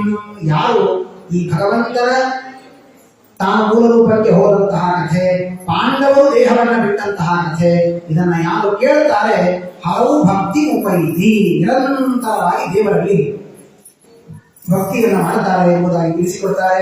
ಇದಾದ ಮೇಲೆ ಧರ್ಮರಾಜ ಅತ್ಯಂತ ಧರ್ಮದಿಂದ ರಾಜ್ಯಭಾರವನ್ನ ಪರೀಕ್ಷಿತ ರಾಜರು ಮಾಡ್ತಾ ಇದ್ದಾನೆ. ಕಲಿಂ ಪ್ರವಿಷ್ಟಂ ನಿಜ ಚಕ್ರವರ್ತಿಗೆ ನಿಶಮ್ಯ ವಾರ್ತಾ ಮಹತಿ ಪ್ರಿಯಂ ತತಃ ಶರಾಸರಂ ಸಂಯುಗ ರುಚಿರಾದತೆ ಸ್ವಲಂಕೃತಂ ಶ್ಯಾಮಲ ಶ್ಯಾಮತುರಂಗಯೋಜಿತಂ ಪ್ರಥಮ ಮಹೇಂದ್ರ ಧ್ವಜಮಸ್ಥಿತ ಸ್ಫುರಾತ್ ವೃತೋರತಾಶ್ವದ್ವಿಭಕ್ತಿಯುಕ್ತಯ ಸ್ವಸೇನಯ ದಿಗ್ವಿಜಯಾಯ ನಿರ್ಗತಃ. ರಾಜ್ಯಭಾರವನ್ನು ಮಾಡ್ತಾ ಇದ್ದ. ಆಗ ಯಾರೋ ಒಂದು ಹೇಳಿದ್ರು, ರಾಜ ನಿನ್ನ ರಾಜ್ಯಕ್ಕೆ ಕಲಿ ಪ್ರವೇಶ ಮಾಡಿದ್ದಾನೆ, ಎಲ್ಲಿ ನೋಡಿದರೂ ಕೂಡ ಅಲ್ಲಲ್ಲಿ ಅಧರ್ಮಗಳು ಕಾಣಿಸ್ತಾ ಇದೆ, ಆದ್ದರಿಂದ ಸ್ವಲ್ಪ ನೀನು ಬರಬೇಕು ಅಂತ ಹೇಳಿದಾಗ ಭಾರಿ ಸಿಟ್ಟಿನಿಂದ ಪರೀಕ್ಷಿತ ರಥವನ್ನ ಏರಿ ಆಯುಧವನ್ನು ತೆಗೆದುಕೊಂಡು ಕಲಿಯ ನಿಗ್ರಹವನ್ನು ಮಾಡಿಬಿಡುತ್ತೇನೆ ಅಂತ ಹೇಳಿ, ಏನ್ ಧೈರ್ಯ ಬೇಕು ಆಲೋಚನೆ ಮಾಡಿ. ಕಲಿಯನ್ನ ನಿಗ್ರಹ ಮಾಡ್ತೇನೆ ಅಂತ ಹೋಗಬೇಕಾದ್ರೆ ಇವನಷ್ಟು ಶುದ್ಧವಾಗಿರದೆ ಇದ್ರೆ ಸಾಧ್ಯ ಇಲ್ಲ ಮಾಡಲಿಕ್ಕೆ. ನಮ್ಮಲ್ಲಿಯೂ ಕಲಿಗೆ ಒಂದು ಪ್ರಾಬ್ಲಮ್ ಇದೆ. ಪರೀಕ್ಷಿತನಿಗೂ ಕಲಿಗೂ ಪ್ರಾಬ್ಲಮ್ ಏನು, ನಮಗೂ ಕಲಿಗೂ ಪ್ರಾಬ್ಲಮ್ ಏನು ಅಂತ. ಏನು ಅಂದ್ರೆ, ಪರೀಕ್ಷಿತನಿಗೂ ಕಲಿಗೂ ಏನು ತೊಂದರೆ ಅಂದ್ರೆ ನನ್ನೆಲ್ಲೂ ಹೊಡೆದ್ಬಿಡ್ತಾನೋ ಅನ್ನೋ ಭಯ ಕಲಿಗೆ. ನಮ್ಮ ಜೊತೆಗೆ ಕಲಿಗೆ ಪ್ರಾಬ್ಲಮ್ ಅಂದ್ರೆ ಪಕ್ಕದ ಮನೆಗೆ ಹೋಗ್ಲಿಕ್ಕೆ ಬಿಡೋದಿಲ್ಲ ಅನ್ನೋ ಪ್ರಾಬ್ಲಮ್. ನಮ್ಮ ಮನೆ ಕಲಿ ಒಂದು ದಿವಸ ಬಂದಿರ್ತಾರೆ, ಏನೋ ಪಾಪ ಮಾಡಿರ್ತೀನಿ ಅಂತ, ನಾಳೆ ಇನ್ನೊಂದು ಮನೆಗೆ ಪಾಪ ಮಾಡಿದ್ರೆ ಹೋಗಬೇಕಲ್ಲ ಅವನು, ನಮ್ದೇ ಮುಗಿರೋದಿಲ್ಲ, ಅಲ್ಲೇ ಹೋಗ್ತೀವಿ. ಇವು ನಾನು ಸ್ವಲ್ಪ ಪಾಪ ಮಾಡೋದಿದೆ ಇರು ಹಾಗೆ ನೋಡಿರ್ತೀವಿ ನಾವು. ಹಾಗೆ ನಿಗ್ರಹ ಮಾಡ್ತೇನೆ ಅಂತ ಹೊರಟಿದ್ದ. ಧನುಸ್ಸನ್ನ ತೆಗೆದುಕೊಂಡು ಹೊರಟ್ರೆ ಒಂದು ಕಡೆ ಹೋದ. ಅಲ್ಲಿ ಒಂದು ಎತ್ತು ಹಾಗೂ ಹಸು ಆಕಳು ಎರಡು ನಿಂತಿದೆ. ಎತ್ತಿಗೆ ಒಂದೇ ಒಂದು ಕಾಲಿದೆ. ಆ ಎತ್ತು ಹಸು ಇಬ್ಬರು ಪರಸ್ಪರವಾಗಿ ಮಾತನಾಡಿಕೊಳ್ತಾ ಇದೆ. ಎತ್ತು ಕೇಳಿದಂತೆ, ಯಾಕಪ್ಪ ಅಳ್ತಾ ಇದ್ದಿ, ಆಕಳು ತುಂಬಾ ಅಳ್ತಾ ಇದೆಯಲ್ಲ ಅಂತ ಕೇಳಿದ್ರೆ, ಏನ್ ಹೇಳಿ ನನ್ನ ಹಣೆಬಾರ, ನನ್ನ ಮೇಲೆ ದೇವರಿರೋವರೆಗೂ ಎಲ್ಲಿಯೂ ಅಧರ್ಮ ಇರಲಿಲ್ಲ. ಯಾವಾಗ ದೇವರು ನನ್ನನ್ನ ಬಿಟ್ಟು ಹೋದ ತುಂಬಾ ಎಲ್ಲಿ ನೋಡಿದ್ರು ಅಧರ್ಮ ಕಳ್ಳತನ ಇದೆಲ್ಲವೂ ಕೂಡ ಪ್ರಾರಂಭವಾಗಿ ಬಿಟ್ಟಿದೆ. ಅದಕ್ಕಾಗಿ ನನಗೆ ತುಂಬಾ ದುಃಖವಾಗ್ತಾ ಇದೆ ಎಂಬುದಾಗಿ ಅವರಿಬ್ಬರು ಪರಸ್ಪರವಾಗಿ ಮಾತನಾಡಿಕೊಳ್ತಾ ಇದ್ದಾರೆ. ಅವರಿಬ್ಬರ ಮಾತನ್ನ ಕೇಳಿದಂತಹ ಪರೀಕ್ಷಿತ ಆ ಇಬ್ಬರು ಕೂಡ ಅಳ್ತಾ ಇದ್ದಾರೆ. ಅವರ ಪಕ್ಕದಲ್ಲಿ ಒಬ್ಬ ಶೂದ್ರ, ಆದರೆ ಕ್ಷತ್ರಿಯನಂತೆ ಭಾರಿ ಭಾರಿ ವೇಷವನ್ನು ಹಾಕಿಕೊಂಡು ಕೈಯಲ್ಲಿ ಒಂದು ಆಯುಧವನ್ನು ಹಿಡಿದುಕೊಂಡು ಅವರ ಎರಡಕ್ಕೂ ಹೊಡಿತಾ ಇದ್ದಾನೆ. ಅವಳು ಅಳ್ತಾ ಇದೆ. ಹೋಗಿ ಕೇಳ್ತಾನೆ, ಯಾರು ನೀವಿಬ್ಬರು, ಯಾಕೆ ಅಳ್ತಾ ಇದ್ದೀರಿ ಅಂತ ಆ ಧರ್ಮಾಭಿಮಾನಿಯಾದ ಎತ್ತನ್ನ ಯಮಧರ್ಮರಾಜರನ್ನ ಕೇಳಿದಾಗ ಅವರು ಹೇಳ್ತಾರೆ, ನೋಡಪ್ಪ ಧರ್ಮ ಗಾಂಚ ಧರ್ಮಭುಮಾಂ ದೀನಾಂ ವೃಷಾಂ ಶೂದ್ರ ಪದಾಹತ. ಬಹಳ ಸುಂದರವಾಗಿ ಪರೀಕ್ಷಿತ ಕೆಲವು ಮಾತುಗಳನ್ನು ಹೇಳ್ತಾರೆ. ಯಾಕೆ ನಾನು ಇಷ್ಟು ಜವಾಬ್ದಾರಿ ತೆಗೆದುಕೊಂಡು ಬಂದಿದ್ದೇನೆ ಗೊತ್ತಾ? ಯಸ್ಯ ರಾಷ್ಟ್ರೇ ಪ್ರಜಾಮಾತವ ಹಿಂಸಂತೆ ಸಾ ಪ್ರಸಾದುಭಿ ತಸ್ಯ ಮತ್ತಸ್ಯ ನಕ್ಷ್ಯಂತಿ ಕೀರ್ತಿ ಆಯುರ್ಭಗೋ ಗತಿ. ಯಾವ ರಾಜ್ಯದಲ್ಲಿ, ಯಾವ ಮನೆಯಲ್ಲಿ ಹೆಣ್ಣು ಮಕ್ಕಳು ಹಸುಗಳು ಕಣ್ಣೀರನ್ನು ಹಾಕುತ್ತೆ, ಅವನ ಮನೆಗೆ ರಾಷ್ಟ್ರಕ್ಕೆ ಒಳ್ಳೆಯದಾಗುವುದಿಲ್ಲ. ನೀನು ಗೋಮಾತೆ, ನೀನು ಅಳ್ತಾ ಇದ್ದಿ, ಏನಾಗಿದೆ ಹೇಳು ಎಂಬುದಾಗಿ ಕೇಳಿದಾಗ ಆ ಧರ್ಮ ಅದು ಮಾತನಾಡ್ತಾ ಇದೆ, ನೋಡಪ್ಪ, ತಪಸ್ಸು, ಶೌಚ, ದಯ, ಸತ್ಯ ಎಂಬಂತಹ 4 ಪಾದಗಳು ನನಗೆ, ಅಂದರೆ ಧರ್ಮಕ್ಕೆ ಇರುವಂತಹ 4 ಪಾದಗಳು ಯಾವುದು ಅಂದ್ರೆ, ಒಂದು ತಪಸ್ಸು, ಇನ್ನೊಂದು ಶೌಚ, ಮತ್ತೊಂದು ದಯ, ಇನ್ನೊಂದು ಸತ್ಯ. ಈ 4 ಪಾದಗಳಿವೆ. ಈ 4 ಪಾದ ಧರ್ಮವೆಂಬ ಎತ್ತಿಗೆ ಹೇಗಿದೆಯಲ್ಲ, ಹಾಗೆ ಅಧರ್ಮವೆಂಬ ಒಂದು ಎತ್ತಿದೆ. ಅಧರ್ಮಾಭಿಮಾನಿಯಾದಂತಹ ಹಸುಗಳಿರ್ತಾರೆ, ಆ ಎತ್ತಿಗೂ 4 ಪಾದ ಇದೆ ಅಂತ ಬಹಳ ಸುಂದರವಾಗಿ ವ್ಯಾಖ್ಯಾನಕಾರರು ಬಹಳ ಚೆನ್ನಾಗಿ ಇದರ ವ್ಯಾಖ್ಯಾನವನ್ನೆಲ್ಲ ಮಾಡ್ತಾರೆ. ಅಲ್ಲಿ ಆ ಎತ್ತು ಹೇಳುವಾಗ ಹೇಳುತ್ತಂತೆ, 4 ಪಾದಗಳು ನನಗಿತ್ತಪ್ಪ, ಆದರೆ ಅಧರ್ಮಾಂಗೈಸ್ತ್ರಯೋ ಭಗ್ನಾಹ, ಅಧರ್ಮದ 3 ಅಂಗಗಳಿಂದ ನನ್ನ 3 ಅಂಗಗಳು ಕಳೆದು ಹೋಗಿದೆ ಎಂಬುದಾಗಿ ಅಲ್ಲಿ ಭಾಗವತ ಹೇಳುತ್ತೆ. ಬಹಳ ಸುಂದರವಾಗಿ ವ್ಯಾಖ್ಯಾನಕಾರರು ಅಧರ್ಮದ ಅಂಗಗಳು ಯಾವುದು, ಧರ್ಮದ ಅಂಗಗಳನ್ನು ತಿಳಿದುಕೊಂಡ್ರೆ ನೀವು ತಪಸ್ಸು, ಸತ್ಯ, ಶೌಚ ಮತ್ತು ದಯ ಎಂಬುದಾಗಿ 4 ಅಂಗಗಳು. ಹಾಗೆ ಅಧರ್ಮಕ್ಕೂ ಕೂಡ 4 ಅಂಗಗಳಿದೆ. ಯಾವ್ಯಾವುದು ಇದು? ಬಹಳ ಸುಂದರವಾಗಿ ಹೇಳ್ತಾರೆ. ಸ್ಮಯ, ಸಂಗ, ಮದ ಎಂಬ 3 ಅಧರ್ಮದ ಅಂಗಗಳು. ಸ್ಮಯ, ಸಂಗ, ಮದೈಹಿ ಏನ್ರಿ? ಯಾವ್ಯಾವುದರಿಂದ ಯಾವ್ಯಾವ ಹೊರಟು ಬಹಳ ಚೆನ್ನಾಗಿ ವ್ಯಾಖ್ಯಾನಕಾರ ಬರೀತಾರೆ. ನೀವು ಕಥೆ ಕೇಳಿರ್ತೀರಿ ಅನ್ನೋದು ಸ್ವಲ್ಪ ಅಲ್ಲೆಲ್ಲಾದ್ರೂ ವ್ಯಾಖ್ಯಾನಗಳನ್ನು ತಿಳ್ಕೊಳ್ಳೋಣ ಅಂತಷ್ಟೇ. ದಯ, ತಪಸ್ಸು, ಸತ್ಯ, ಶೌಚ 4 ಪಾದಗಳು. ಅದರಲ್ಲಿ ಸತ್ಯವೆಂಬ ಪಾದ ಉಳ್ಕೊಂಡಿದೆ, ಇನ್ನು 3 ಹೋಗಿದೆ. ದಯ, ಶೌಚ, ತಪಸ್ಸು, ಶೌಚ, ದಯ ಎಂಬ 3 ಪಾದಗಳು ಉಳ್ಕೊಂಡು ಹೋಗಿದೆಯಲ್ಲ. ಯಾವ್ಯಾವ ಅಧರ್ಮದ ಅಂಗದಿಂದ ಯಾವ್ಯಾವ ಅಂದ್ರೆ ಯಾವುದರಿಂದ ಯಾವ ಹಾಳಾಗತ್ತೆ ಅನ್ನೋದು ತಿಳ್ಕೋಬೇಕು ನಾವು. ನಮ್ಮಲ್ಲಿರುವ ಯಾವ ದೋಷದಿಂದ ಯಾವ ಗುಣ ಹೋಗುತ್ತೆ. ಚೆನ್ನಾಗಿ ಮುಂದಿನ ಬಾರಿನ ಅನೌನ್ಸ್ ಮಾಡ್ಲಿಕ್ಕೆ ಬಂದಾಗ ದ್ವಿತೀಯ ಸ್ಕಂದಕ್ಕೆ ಇದು ಪರೀಕ್ಷೆ ಕೇಳಿದ್ರೆ ಅದು ಹೇಳಿ ಬರ್ಬೇಕು ನಿಮಗೆಲ್ಲ. ಹಾಗಾಗಿ 4 ಪಾದಗಳು ಯಾವುದು, ಇದರ 4 ಪಾದಗಳು ಯಾವುದು, ಯಾವ ಧರ್ಮದಿಂದ ಯಾವ ಧರ್ಮ ನಾಶವಾಯಿತು ಚೆನ್ನಾಗಿ ತಿಳ್ಕೋಬೇಕು. ತಪಸ್ಸು, ಶೌಚ, ದಯ, ಸತ್ಯ ಎಂಬ ಧರ್ಮದ 4 ಪಾದಗಳು. ಸ್ಮಯ, ಸಂಗ, ಮದ ಮತ್ತು ಇನ್ನೊಂದಿದೆ. ಹೀಗೆ 4 ಒಟ್ಟು ಇದೆ. ಹೀಗೆ ಸ್ಮಯ ಹೀಗಿದೆ. ಇಲ್ಲಿ ಯಾವ್ಯಾವುದರಿಂದ ಏನೇನು ಹೋಯಿತು ಬಹಳ ಚೆನ್ನಾಗಿ ಹೇಳ್ತಾರೆ ನೋಡಿ. ಸ್ಮಯ, ಸ್ಮಯ, ಸ್ಮಯಾದಿ ಶಬ್ದವಾಚ್ಯೈ. ಸ್ಮಯ ಅಂದ್ರೇನು? ಗರ್ವ, ಅಹಂಕಾರ. ಆ ಅಹಂಕಾರದಿಂದ ಯಾವುದು ಹೋಯಿತು ಅಂದ್ರೆ ತಪಸ್ಸು ಎಂಬಂತಹ ಅಂಗ ಹೋಯಿತು. ಮೊದಲನೇ ಅಂಗ ತಪಃ, ಮೊದಲ ಪಾದ. ತಪಸ್ಸು ಯಾವುದರಿಂದ ಹೋಗುತ್ತೆ ಗೊತ್ತಾ? ಅಹಂಕಾರದಿಂದ. ಎಷ್ಟು ಚೆನ್ನಾಗಿದೆ ನೋಡಿ. ನನಗೆ ಇಷ್ಟು ಚೆನ್ನಾಗಿರ್ಬೇಕ್ರಿ, ನಾನು ಹೀಗೆಲ್ಲ ಇದ್ದೆ, ನನ್ನ ಹತ್ರ ಇಷ್ಟು ಹಣ ಇದೆ, ನಾನು ಹೀಗೆ ದಾನ ಮಾಡಿದೆ, ಹೀಗೆಲ್ಲ ನನಗೆ ಅಹಂಕಾರ ಬಂತು ಅಂದ್ರೆ ಹೋಯ್ತು, ನನ್ನ ತಪಸ್ಸೆಲ್ಲ ಹಾಳಾಗಿ ಹೋಯಿತು. ಹೀಗೆ ಅಹಂಕಾರದಿಂದ, ಗರ್ವದಿಂದ ಏನಾಯ್ತು? ತಪಸ್ಸಿನ ಹಾಳಾಯಿತು. ಕಥೆ ಕೇಳ್ತೀವೋ ಇಲ್ಲ? ಯಾರು ಮಹಾಭಾರತದಲ್ಲಿ ಯಾವ ಬ್ರಾಹ್ಮಣನ ಕಥೆ ಕೇಳ್ತೀವಲ್ಲ, ಅವನು ತಪಸ್ಸು ಮಾಡಿದಂತೆ. ತಪಸ್ಸು ಮಾಡಿ ಧರ್ಮವ್ಯಾಧನ ಕಥೆ. ತಪಸ್ಸು ಮಾಡಿದ್ರೆ ಎಲ್ಲ ಚೆನ್ನಾಗಿ ಮಾಡಿದ್ರು. ತಪಸ್ಸು ಯಾವುದರಿಂದ ಹಾಳಾಯಿತು? ಗರ್ವ. ನಾನಿಂಥ ಬ್ರಾಹ್ಮಣ ಬಂದಾಗ ಈ ಹೆಣ್ಣನ್ನು ಊಟಕ್ಕೆ ಹಾಕೋದಿಲ್ವಾ ಅಂತ ಅನ್ಕೊಂಡ ತಪಸ್ಸು ಹಾಳಾಯಿತು. ಹಾಗಾದ್ರೆ ಗರ್ವದಿಂದ ತಪಸ್ಸಿನ ಹಾಳಾಯಿತು. ಇನ್ನ ಎರಡನೇದು ಯಾವ್ದಪ್ಪ? ಶೌಚ. ಶೌಚ ಯಾವುದರಿಂದ ಹಾಳಾಗುತ್ತೆ ಅಂದ್ರೆ ಸಂಘ, ಸಂಘದಿಂದ. ದುರ್ವಿಷಯಗಳ ಸಂಘ. ಸಂಘ ಅಂದ್ರೆ ವ್ಯಕ್ತಿಗಳ ಸಂಘದಿಂದಲೇ ಆಗಬೇಕು ಅಂತಿಲ್ಲ, ವಿಷಯ ಪದಾರ್ಥಗಳ ಸಂಘ ಇರ್ಬೋದು. ಏನೇನೋ ತಿನ್ಬೇಕು ಅಂತ ಅನ್ಸುತ್ತೆ, ನೋಡ್ಬೇಕು ಅಂತ ಅನ್ಸುತ್ತೆ, ಅದರಿಂದ ನಮ್ಮ ದೇಹದಲ್ಲಿರುವಂತಹ ಶೌಚ, ಶುದ್ಧಿ ಇದು ಹಾಳಾಗ್ತದೆ. ಇನ್ನು ಮೂರನೇದು ಯಾವುದು? ಮದ. ಆ ಮದದಿಂದ ಐಶ್ವರ್ಯಾದಿ ಜನಿತ ಉತ್ಸೇಕ. ನನ್ನ ಹತ್ರ ಭಾರಿ ಸಂಪತ್ತು, ದುಡ್ಡು ಇದೆ ಎನ್ನುವಂತಹ ಅಹಂಕಾರದಿಂದ ನಾನು ಇನ್ನೊಬ್ಬರ ಮೇಲೆ ಮಾಡುವ ದಯೆ ಹಾಳಾಗುತ್ತೆ. ತಪಸ್ಸು, ಶೌಚ, ದಯೆ. ಸ್ಮಯದಿಂದ, ಗರ್ವದಿಂದ ತಪಸ್ಸಿನ ಹಾಳು, ಸಂಘದಿಂದ ಶೌಚದ ನಾಶ, ಮದದಿಂದ ದಯೆ ನಾಶ. ಹೀಗೆ ಪರಸ್ಪರ ಒಂದೊಂದರಿಂದ ನಮ್ಮಲ್ಲಿ ಒಂದೊಂದು ಆ ಧರ್ಮದ ಅಂಗಗಳು ನಾಶವಾಗತ್ತೆ ಎಂಬುದಾಗಿ ಸ್ಮಯ, ಸಂಘ, ನಾಲ್ಕನೇದು ಬಿಟ್ಟಿದ್ದಲ್ಲ, ಅನೃತ, ಸುಳ್ಳು. ಸುಳ್ಳಿನಿಂದ ಸತ್ಯವಾಗುತ್ತೆ. ಸತ್ಯ ಒಂದು ಉಳಿದುಕೊಂಡಿದೆ, ಅದರ ವಿರುದ್ಧವಾದದ್ದು ಸುಳ್ಳು. ಸ್ಮಯ, ಸಂಘ, ಮದ, ಅನೃತ. ಹೀಗೆ ಆ 4 ಪಾದಗಳು ನನಗಿದೆ. ಈ ಅಧರ್ಮದ 4 ಅಂಗಗಳಿಂದ 3 ಕಳೆದುಕೊಂಡಿದ್ದೇನೆ. ಸತ್ಯ ಒಂದು ಮಾತ್ರ ಉಳಿದಿದೆ. ನೀನೇ ಏನಾದರೂ ಮಾಡಿ ನಮ್ಮನ್ನು ರಕ್ಷಣೆ ಮಾಡು ಅಂತ ಹೇಳಿದಾಗ ಪರೀಕ್ಷಿತರಿಗೆ ಭಾರಿ ಸಿಟ್ಟು ಬಂದಿದೆ. ಹಾಗಾದ್ರೆ ನನ್ನ ರಾಜ್ಯದಲ್ಲಿ ಎಲ್ಲೂ ಕೂಡ ಕಲಿಯಿರಬಾರದು. ನತೇ ಗುಡಾಕೇಶ ಯಶೋಧನಾಂ ಬದ್ಧಾಂಜಲಿರ್ಭೋ ಭಯಮಸ್ತಿ ಕಿಂಚಿತ್ ನವರ್ತಿತವ್ಯಂ ಭವದಾ ಕಥಂಚಿತ್ ಕ್ಷೇತ್ರೇ ಮದೀಯೇ ಧರ್ಮ ಬಂಧು. ಅಧರ್ಮವನ್ನು ಮಾಡಿಸ್ತೀನಿ ನೀನು, ಹೀಗಾಗಿ ನಾನು ಕೊಂದೇ ಬಿಡ್ತೇನೆ ಅಂತ ಆಯುಧವನ್ನು ತೆಗೆದು ಸಂಹಾರ ಮಾಡ್ಲಿಕ್ಕೆ ಹೋಗ್ಬಿಟ್ಟ. ಆಗ ಅವನು ಕಾಲಿಗೆ ಬಿದ್ದ. ಏನೋ ಹೀಗೆಲ್ಲ ಮಾಡಿಬಿಟ್ರೆ ನೀನು ಇರೋದೇ, ನನಗಿರೋದೇ ಒಂದೇ ಒಂದು ಜಾಗ ಕಲಿಯುಗ, ಈಗೂ ನೀನು ಇರಬೇಡ ಅಂದ್ರೆ ನಾನು ಎಲ್ಲ ಹೋಗ್ಲಿ? ದೇವರು ನನಗೆ ಮಾಡಿದ ಆಜ್ಞೆ. ಕಲಿಯುಗದಲ್ಲಿ ಪಾಪ ಮಾಡಿದ ಜನರಿಂದ ದುಃಖಗಳನ್ನು ಅವರಿಗೆ ನೀಡಿ ಪಾಪಗಳನ್ನು ಹೆಚ್ಚು ಮಾಡಿಸಬೇಕು ಅನ್ನೋ ದೇವರ ಆಜ್ಞೆ. ಹೀಗಾಗಿ ನಾನು ಬಂದಿದ್ದೇನೆ.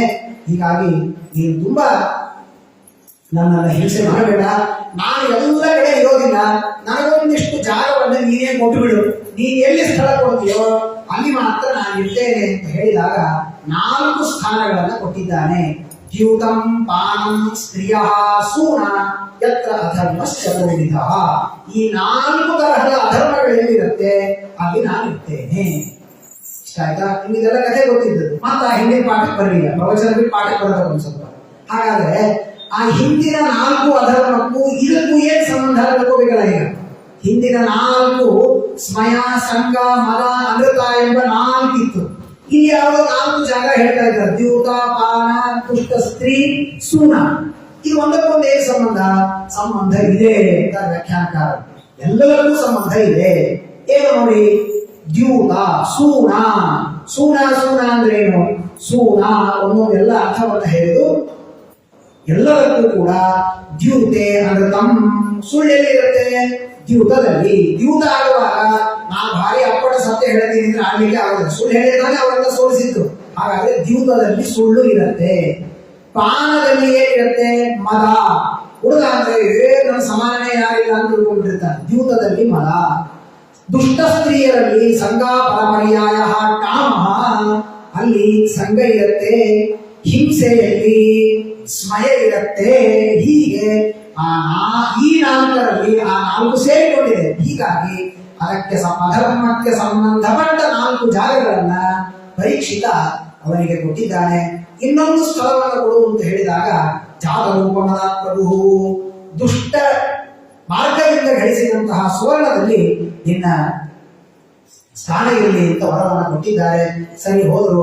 ಒಂದು ದಿನ ಭೇಟಿಯಾಗಬೇಕು ಅಂತ ಪರೀಕ್ಷಿತ ರಾಜರು ತಾವು ಬಂದಾಗ ತುಂಬಾ ಏರಿಕೆಯಾಗಿದೆ. ಆಚೆ ಈಚೆ ನೋಡಿದ್ರು, ಎಲ್ಲಿಯೂ ಕೂಡ ನೀರು ಕಾಣಿಸಿಲ್ಲ. ಒಂದು ಆಶ್ರಮ ಕಾಣಿಸಿದೆ. ಆ ಆಶ್ರಮದಲ್ಲಿ ಹೋಗಿ ನೋಡಿದರೆ ಶಮೀಕ ಎಂಬ ದೊಡ್ಡ ಮುನಿಗಳು ಕುಳಿತಿದ್ದಾರೆ. ಏಕಾಂತ ಭಕ್ತರು ಕಣ್ಣು ಮುಚ್ಚಿದ್ದಾರೆ, ಅಸಂಪ್ರಜ್ಞಾತ ಸಮಾಧಿಯ ಅವಸ್ಥೆಯಲ್ಲಿದ್ದಾರೆ. ಆಗ ಅವರಿಗೆ ಹೋಗಿ ಒಂದು ಕೇಳಿದ, ನೀರು ಕೊಡ್ರಿ ಅಂತ. ಕೇಳಿಸದೇ ಇಲ್ಲ ಅವ್ರು. ಯಾಕೆಂದ್ರೆ ಅಸಂಪ್ರಜ್ಞಾತ ಸಮಾಧಿ, ಅದಕ್ಕೆ ಯಾವ ನಿತ್ಯ ಕರ್ಮಗಳನ್ನ ಬಿಟ್ಟರೂ ಪಾಪ ಇಲ್ಲ, ಅಂತಹ ದೊಡ್ಡ ಅವಸ್ಥೆ. ಧ್ಯಾನ ಮಾಡ್ತಾ ಕೂತಿದ್ದಾರೆ. ಹಾಗೆ ಇವರಿಗೆ ಹೋಗ್ಬೋದು. ನನ್ನಂತಹ ರಾಜ ಬಂದಾಗ ಒಂದು ಲೋಟ ನೀರು ಕೊಡ್ಲಿಕ್ಕೆ ಆಗೋದಿಲ್ವಾ? ಸತು ಬ್ರಹ್ಮರ್ಷೇರಂಸೆ ಗತಾಸುಂ ಪುರಗಂಬೃಷ ವಿನಿರ್ಗಚ್ಚನ್ ಧನುಷ್ಕೋಟ್ಯ ನಿಧಾಯ ಪುರಮಾಗತ. ಹಾಗಾದ್ರೆ ಇಷ್ಟು ಅವಮಾನ ಮಾಡ್ತಾರಲ್ಲ, ಇವರು ಒಂದು ಸ್ವಲ್ಪ ಮಾಡ ಕಳಿಸೋಣ. ಸಪ್ತ ಹಾವನ್ನ ಕೊರಳಿನಲ್ಲಿ ಹಾಕಿದ, ಕೊರಳಿಬಿಟ್ಟು. ಎಷ್ಟು ವಿಚಿತ್ರ ಇರುತ್ತೆ ನೋಡಿ ಪ್ರಾರಬ್ಧ ಕರ್ಮ. ದೇವರು ಪಾಪವನ್ನು ಹೇಗೆ ಕೊಡ್ತಾನೆ ನಮಗೆ ಅಂದ್ರೆ, ಉತ್ತಮರ ದ್ರೋಹವನ್ನು ಮಾಡಿಸ್ತಾನೆ. ವಿಚಿತ್ರ, ನಾವು ಮಾಡಿದ ದ್ರೋಹದಿಂದ ಉತ್ತಮರಿಗೆ ಏನಾಗಿರೋದಿಲ್ಲ, ಪಾಪ ಮಾತ್ರ ನಮ್ಗೆ ಬಂದಿರ್ತದೆ. ಈ ಹೋಗಿ ಇವನು ಇಷ್ಟು 7 ದಿವಸದಾಗ ಸಾಯ್ತಾನೆ ಅನ್ನೋ ದೊಡ್ಡ ಶಾಪವನ್ನ ಪಡೆದದ್ದಕ್ಕೆ ಬದುಕಿದ್ದ ಹಾವು ಹಾಕಿ ಆ ಶಮೀಕರ ಸತ್ತಿದ್ರಲ್ಲಿ ಒಂದು ಲೆಕ್ಕ ಏನೂ ಆಗಿಲ್ಲ. ಸತ್ತ ಹಾವು ಹಾಕಿಲ್ಲ, ಶಮೀಕರ ದೇಹದ ಮೇಲೆ ಒಂದು ಸಣ್ಣ ಗಾಯವೂ ಆಗಿಲ್ಲ. ಆ ಸಣ್ಣ ಅಪರಾಧದಿಂದ ಅಷ್ಟು ದೊಡ್ಡ ಪ್ರಾಯಶ್ಚಿತ್ತವನ್ನು ನೀವು ಮಾಡ್ಕೋಬೇಕಾಯ್ತು. ದೊಡ್ಡವರಿಗೆ ನಾವು ಮಾಡಿದ ಸಣ್ಣ ಅಪರಾಧ ಅದು ನಮ್ಮನ್ನ ದೊಡ್ಡದಾಗಿ ಕಾಡುತ್ತದೆ. ಹೀಗೆ ಅವನು ಹಾಕಿ ಹೊರಟಿದ್ದಾನೆ. ಈ ಕಡೆ ಅವನ ಮಗ ಶೃಂಗಿ ಎನ್ನುವಂತಹ ಸಣ್ಣ ಹುಡುಗ, ಅಹೋ ಅಧರ್ಮಪಾಲಾಂ ಪೃಥ್ವ್ಯಾ ಬಲಿಭುಜಾವಿವ ಸ್ವಾಮಿನ್ಯಗಂ ಯದ್ದಾಸಾನಾಂ ದ್ವಾರಪಾಲಂ ಶುನಾವಿವ. ರಾಜವಂದ್ರೆ ಬ್ರಾಹ್ಮಣ ಮನೆ ಕಾಯುವಂತಹ ದ್ವಾರಪಾಲಕರಿದ್ದಂತೆ ಅವರು. ನಾವು ನೀರು ಕೊಡದೇ ಇದ್ದರೆ ಅವರು ಸಿಟ್ಟಿಗೆ ಹೇಳೋ ಅಧಿಕಾರ ಅವರಿಗೇನಿದೆ. ಹಾಗಾದ್ರೆ ನಮ್ಮಪ್ಪನ ಕೊರಳಿಗೆ ಯಾರು ಸಪ್ತಾಹವನ್ನು ಹಾಕಿದ್ದಾರೆ, ಇತೋ ಲಂಘಿತ ಮರ್ಯಾದಂ ತಕ್ಷಕ ಸಪ್ತಮೇ ಹರಿ ದಕ್ಷತಿ ಸ್ವ ಕುಲಾಂಗಾರಂ. ಯಾರು ನಮ್ಮಪ್ಪನ ಕೊರಳಿಗೆ ಸಪ್ತಾಹವನ್ನು ಹಾಕಿದ, ಇಂದಿನಿಂದ 7ನೇ ದಿವಸಕ್ಕೆ ತಕ್ಷಣ ಕಚ್ಚಿ ಪ್ರಾಣ ಬಿಡಲಿ ಮತ್ತೆ ಶಾಪವನ್ನು ಕೊಟ್ಟಿದ್ದಾನೆ. ಈ ಕಡೆ ಅಷ್ಟು ಕೊಟ್ಟು ಎಷ್ಟು ಸಲ ಹುಡುಗ ಅಂದ್ರೆ ಮನೆಗೆ ಬಂದು ಅಳ್ತಾ ನಿಂತಿದ್ದಾರೆ. ಎಷ್ಟು ವಿಚಿತ್ರ ಈ ಕಥೆಯನ್ನು ಕೇಳಿದಾಗ ನನಗೆ ಅನಿಸೋದಂತೂ, ಅಳ್ತಾನೆ. ಅಳುವಷ್ಟು ಸಣ್ಣ ವಯಸ್ಸಿನ ಹುಡುಗನಿಗೆ ಅವನು 5 ನಿಮಿಷದಲ್ಲಿ ದೇವರು ಕೋಪ ಕೊಟ್ಟಿದ್ದನು. ಅಷ್ಟಕ್ಕೆ ಕೋಪ. ಮನೆಗೆ ಬಂದು ಅಯ್ಯೋ ನಮ್ಮ ಅಪ್ಪನ ಕೊರಳಿಗೆ ಹಾವು ಹಾಕಿದ್ದಾರೆ ಸಪ್ತ ಹಾವನ್ನು ನೋಡಿ ಭಯಪಡುವಷ್ಟು ಸಣ್ಣ ವಯಸ್ಸು, ಆದ್ರೆ ಶಾಪ ಕೊಟ್ಬಿಟ್ಟ ಅಷ್ಟೇ. ಆಗ ಇನ್ನೂ ವಿಚಿತ್ರ ಎಷ್ಟು ಕಥೆ ಅಂದ್ರೆ, ಅವ್ರು ಬಂದು ಆ ಪರೀಕ್ಷಿತ ಅರ್ಧ ಗಂಟೆ ಬೈದು ಈ ಮಹಾಭಾವರಿಗೆ ಎಚ್ಚರಾಗಿದ್ದಿಲ್ಲ. ಆ ಮಗ ಆಡೋದು 1 ನಿಮಿಷಕ್ಕೆ ಎಚ್ಚರಾಗ್ಬಿಟ್ಟು ಏನಾಯ್ತಪ್ಪ ಕೇಳಿದ್ರು ಶ್ರುತಿಗೆ. ಇಲ್ಲ, ಯಾರೋ ನಿಮ್ಮ ಕೊರಳಲ್ಲಿ ಸಪ್ತ ಹಾವನ್ನು ಹಾಕಿದ್ದಾರೆ. ಅವರೊಂದು ಯಾಕೆ ಟೆನ್ಷನ್ ಮಾಡ್ಬೋದು, ಏನ್ ಹಾಕಿದ್ದಾರೆ? ಹಾವನ್ನು ಹಾಕಿದ್ದಾರೆ. ಎಂಥ ಹಾವು ಹಾಕಿದ್ದಾರೆ? ಸಪ್ತ ಹಾವು ಅಂದ್ರೆ ಟೆನ್ಷನ್ ಯಾಕೆ ಮಾಡ್ಬೋದು? ತೆಗೆದೋಗಿ ಹಾವು ಬದುಕಿದ್ರೆ ತಾನೇ ಟೆನ್ಷನ್, ತೆಗೆದೋಗ್ಬಿಟ್ರು ಅಷ್ಟೇ ಅವರು. ಆದರೆ ಶಾಪ ಕೊಟ್ಟ ವಿಚಾರ ಗೊತ್ತಾಗಿ ತುಂಬಾ ಬೈತಾರೆ. ನವೈರ್ನರದೇವೋ ಪರಾಧ್ಯ ತಮ್ಮ ಶಕ್ತು ಮರಹಸಿ ಅವಿಪಕ್ವ ಬುದ್ಧೆ. ಎಂಥ ಸಣ್ಣ ಹುಡುಗ ನೀನು, ರಾಜರಿಗೆ ಶಾಪ ಕೊಡ್ತಾರ ಯಾರು? ಆ ಧರ್ಮದ ರಾಜ್ಯವನ್ನ ಆಳುವ ರಾಜ ಇದ್ದದ್ದಕ್ಕೆ ನಾವೆಲ್ಲ ಇಷ್ಟು ಆರಾಮಾಗಿ ವನವಾಸದಲ್ಲಿ ಇರ್ತೇವೆ. ಎಂಥ ತಪ್ಪು ಮಾಡಿಬಿಟ್ಟಿ. ದೇವರಿಗೆ ಕ್ಷಮೆ ಕೇಳ್ತಾರೆ. ಪಾಪಮೃತಂತ ಭಗವಾನ್ ಸರ್ವಾತ್ಮ ಕ್ಷಮತು ಮರಹತ. ಏನಾದರೂ ನನ್ನ ಮಗ ಮಾಡಿದ ಪಾಪವನ್ನು ಕ್ಷಮೆ ಮಾಡುತ್ತಾದರೆ, ಏನೋ ಸಣ್ಣ ಹುಡುಗ ಮಾತಾಡಲು ಬಿಡ್ರಿ, ಇಲ್ಲ, ಗಾಯತ್ರಿಯ ಜಪದ ಸಾಮರ್ಥ್ಯದಿಂದ ತಮ್ಮ ಶಿಷ್ಯನ ಹತ್ತಿರ ಹೇಳಿ ಕಳಿಸಿದ್ದಾರೆ. ಈ ಕಡೆ ಪರೀಕ್ಷಿತ ಮನೆಗೆ ಬಂದು ಸ್ವಲ್ಪ ನೀರು ಕುಡಿದು ಕುಳಿತುಕೊಂಡು ವಿಚಾರ ಮಾಡಿದ, ಏನ್ ಮಾಡಿದೆ ಅಂತ ತಲೆ ಮೇಲೆ ಕೈ ಇಟ್ಕೊಂಡ. ಎಂಥ ತಪ್ಪು ಮಾಡಿಬಿಟ್ಟೆ, ದೊಡ್ಡ ಜ್ಞಾನಿಗಳಿಗೆ ಅವಮಾನವನ್ನು ಮಾಡಿಬಿಟ್ನಲ್ಲ. ಓ, ಹಾಗಾದ್ರೆ ನಾನು ಇದಕ್ಕೊಂದು ಏನಾದರೂ ಪ್ರಾಯಶ್ಚಿತ್ತವನ್ನು ಮಾಡಿಕೊಳ್ಳೇಬೇಕು. ಅಹೋಭಯಂ ಧನ್ಯತಮಾನ ಮಹಾತ್ಮ ಅನುಗ್ರಹಣೀಯ ಶೀಲಾ ರಾಜ್ಞಾನ್ ಕುಲಂ ಬ್ರಾಹ್ಮಣ ಬಾಲ ಶೌಚಂ ಆತ್ಮಸೃಷ್ಟಂಬತ ಗರ್ಹ ಕರ್ಮ. ಯಾವ ಬ್ರಾಹ್ಮಣರನ್ನ ಮನೆಗೆ ಕರೆದಾಗ ಅವರ ಧೂಳಿನ ಮನೆಯಲ್ಲಿ ಬಿದ್ದರೆ ಪಾವನ ಆಗುತ್ತೆ. ಅಂಥದ್ದು ಬ್ರಾಹ್ಮಣರಿಗೆ ನಾನು ಅವಮಾನವನ್ನು ಮಾಡಿಬಿಟ್ಟೆ. ಏನಾದರೂ ಮಾಡಿ ನಾನು ಇದಕ್ಕೆ ಒಂದು ಪ್ರಾಯಶ್ಚಿತ್ತವನ್ನು ಮಾಡಿಕೊಳ್ಳಬೇಕು ಅಂತ ಕುಳಿತಾಗ ಆ ಗೌರವ ಎಂಬ ಶಿಷ್ಯ ಬಂದು ಹೇಳಿದಾಗ ಬಹಳ ಆನಂದ ಆಗುತ್ತೆ. ಎಲ್ಲ ತನ್ನ ಮಕ್ಕಳಿಗೆ ರಾಜ್ಯವನ್ನು ಒಪ್ಪಿಸಿ ವಿಹಾಯ ಸರ್ವಂ ನರದೇವ ಚಿಹ್ನಂ ಕೇಯೂರ ಹಾರ ಅಂಗದ ಮೂಲಿ ರತ್ನ ಎಲ್ಲವನ್ನು ಬಿಟ್ಟಿದ್ದಾನೆ. 4 ಬಟ್ಟೆಯನ್ನು ಉಟ್ಟುಕೊಂಡು ಗಂಗಾ ನದಿಯ ತಟಕ್ಕೆ ಬಂದಿದ್ದಾನೆ, ಕುಳಿತುಕೊಂಡಿದ್ದಾನೆ. ಸಾಧನೆ ಮಾಡಬೇಕು ಅಂತ ಕೂತಾಗ ಅತ್ರಿ ವಸಿಷ್ಠ ಚವನಃ ಶರದ್ವಾ ಅರಿಷ್ಟನೇಮಿ ಭೃಗು ಅಂಗಿರಾಶ್ಚ ಎಲ್ಲಾ ಮಹಾನ್ ಜ್ಞಾನಿಗಳೆಲ್ಲ ಬಂದಿದ್ದಾರೆ. ತಸ್ಮೈ ಸಪರ್ಯಾಂ ಶಿರಸಾಜಹಾರ ನಮಸ್ಕಾರ ಮಾಡಿದ. ಏನ ಅಂದ ಅವನಿಗೆ, ಇಂಥ ಮುನಿಗಳು ಸಿಕ್ಕಿದ್ದಾರೆ ನನಗೆ ಅಂದ್ರೆ ಇದು ಶಾಪವೋ ವರವೋ ಗೊತ್ತಿಲ್ಲ. ಅವನಿಗೆ ಆನಂದದಿಂದ ನಮಸ್ಕಾರ ಮಾಡಿದ. ಅವರೆಲ್ಲ ಏನ್ ಮಾಡಬೇಕು? ತತಶ್ಚವ ಪ್ರಶ್ನವಿಮಂ ವಿಪೃಚ್ಛೆ ವಿಶ್ರಮ್ಯ ವಿಪ್ರಾಹ ಇತಿಕೃತ್ಯತಾಯಾಂ ಸರ್ವಾತ್ಮನಾಂ ಕ್ರಿಯಮಾಣಿ ಸ್ಫುರತ್ಯಂ ಶುದ್ಧಂಚ ತತ್ರ ಅಮೃಷತಾಂ ಅಭಿಯುಕ್ತ. ಅವರೆಲ್ಲ ವಿಚಾರ ಮಾಡ್ತಾ ಇದ್ದಾನೆ, ಏನ್ ಮಾಡಬೇಕು, ಸಾಯ್ತಾನೆ, ಇವನಿಗೆ ಉಪಾಯ ಹುಡುಕಬೇಕು ಅಂತ ಹುಡುಕುವಾಗ ತತ್ರಾಭವದ್ ಭಗವಾನ್ ವ್ಯಾಸಪುತ್ರಃ ಯದಚ್ಛಯಾಗಾಮತಮಾನೋ ನ ದೀಕ್ಷಃ ಅಲಕ್ಷ್ಯ ನಿರ್ವೋ ನಿಜ ಲಾಭದುಷ್ಟಃ ಮೃತಶ್ಚ ಬಾಲೈರವಧೂತವೇಷಃ. ಮಹಾನುಭಾವನಾದ ರುದ್ರಾಂಶ ಸಂಭೂತರಾದಂತಹ ಶುಕಾಚಾರ್ಯರು ಅಲ್ಲಿಗೆ ಆಗಮಿಸಿದ್ದಾರೆ. ಎಂಥ ಮಹಾನುಭಾವರು! ಅವರ ಇಡೀ ಚಿತ್ರಣವನ್ನು ಭಾಗವತ ಕೊಡುತ್ತೆ. ದ್ವಿಷ್ಟ ವರ್ಷಂ ತಂ ಸುಕುಮಾರ ಪಾದ ಕರೋರು ವಾಕ್ಯಂ ಸ ಕಪೋಲ ಗಾತ್ರಂ ಚಾರ್ವಾರುಣಾಕ್ಷೋನ್ನತ ತುಲ್ಯಕರ್ಣಂ ಶುಭ್ರವಾನಂ ಕಂಬು ಸುಜಾತ ಕಂಠಂ ವಿರೂಢ ಗೋತ್ರಂ ಮೃದುತುಂಗ ವಕ್ಷಸಂ ಆವರ್ತನಾಭಿಂ ವರಿವಲ್ಲೂದರಂ ಚ ದಿಗಂಬರಂ ವಕ್ರ ವಿಕೀರ್ಣ ಕೇಶಂ ಪ್ರಲಂಬ ಬಾಹುಂ ಸ್ವಮರೋತ್ತಮಾಭಂ ಶ್ಯಾಮಂ ಸದಾ ಪೀಚ್ಯ ವಯೋಂಗ ಲಕ್ಷ್ಮ್ಯ ಸ್ತ್ರೀರಾಮ್ ನೌಟ್ಯಂ ರುಚಿರಸ್ಮಿತೇನ ಪ್ರತ್ಯುತ್ಥಿತಾ ಮುನಯಶ್ಚಾಸನೇಭ್ಯಃ ತಲ್ಲಕ್ಷಣ ಜ್ಞಾಪಿಗೂಢವರ್ಚಸಂ. ಮಹಾನುಭಾವರಾದ ಶುಕಾಚಾರ್ಯರು ಹೇಗಿದ್ರು? ಏನೋ ಋಷಿಗಳನ್ನು ಬಿಡಿಸ್ರಿ ನೀವು ಕೊಟ್ರೆ ಒಂದು 80-90 ವರ್ಷ ಹೀಗೆಲ್ಲ ಚೆನ್ನಾಗಿ ಬಿದ್ದಿರುತ್ತೆ, ಬಿಡಿಸ್ತಿರ್ಲಿವಲ್ಲ.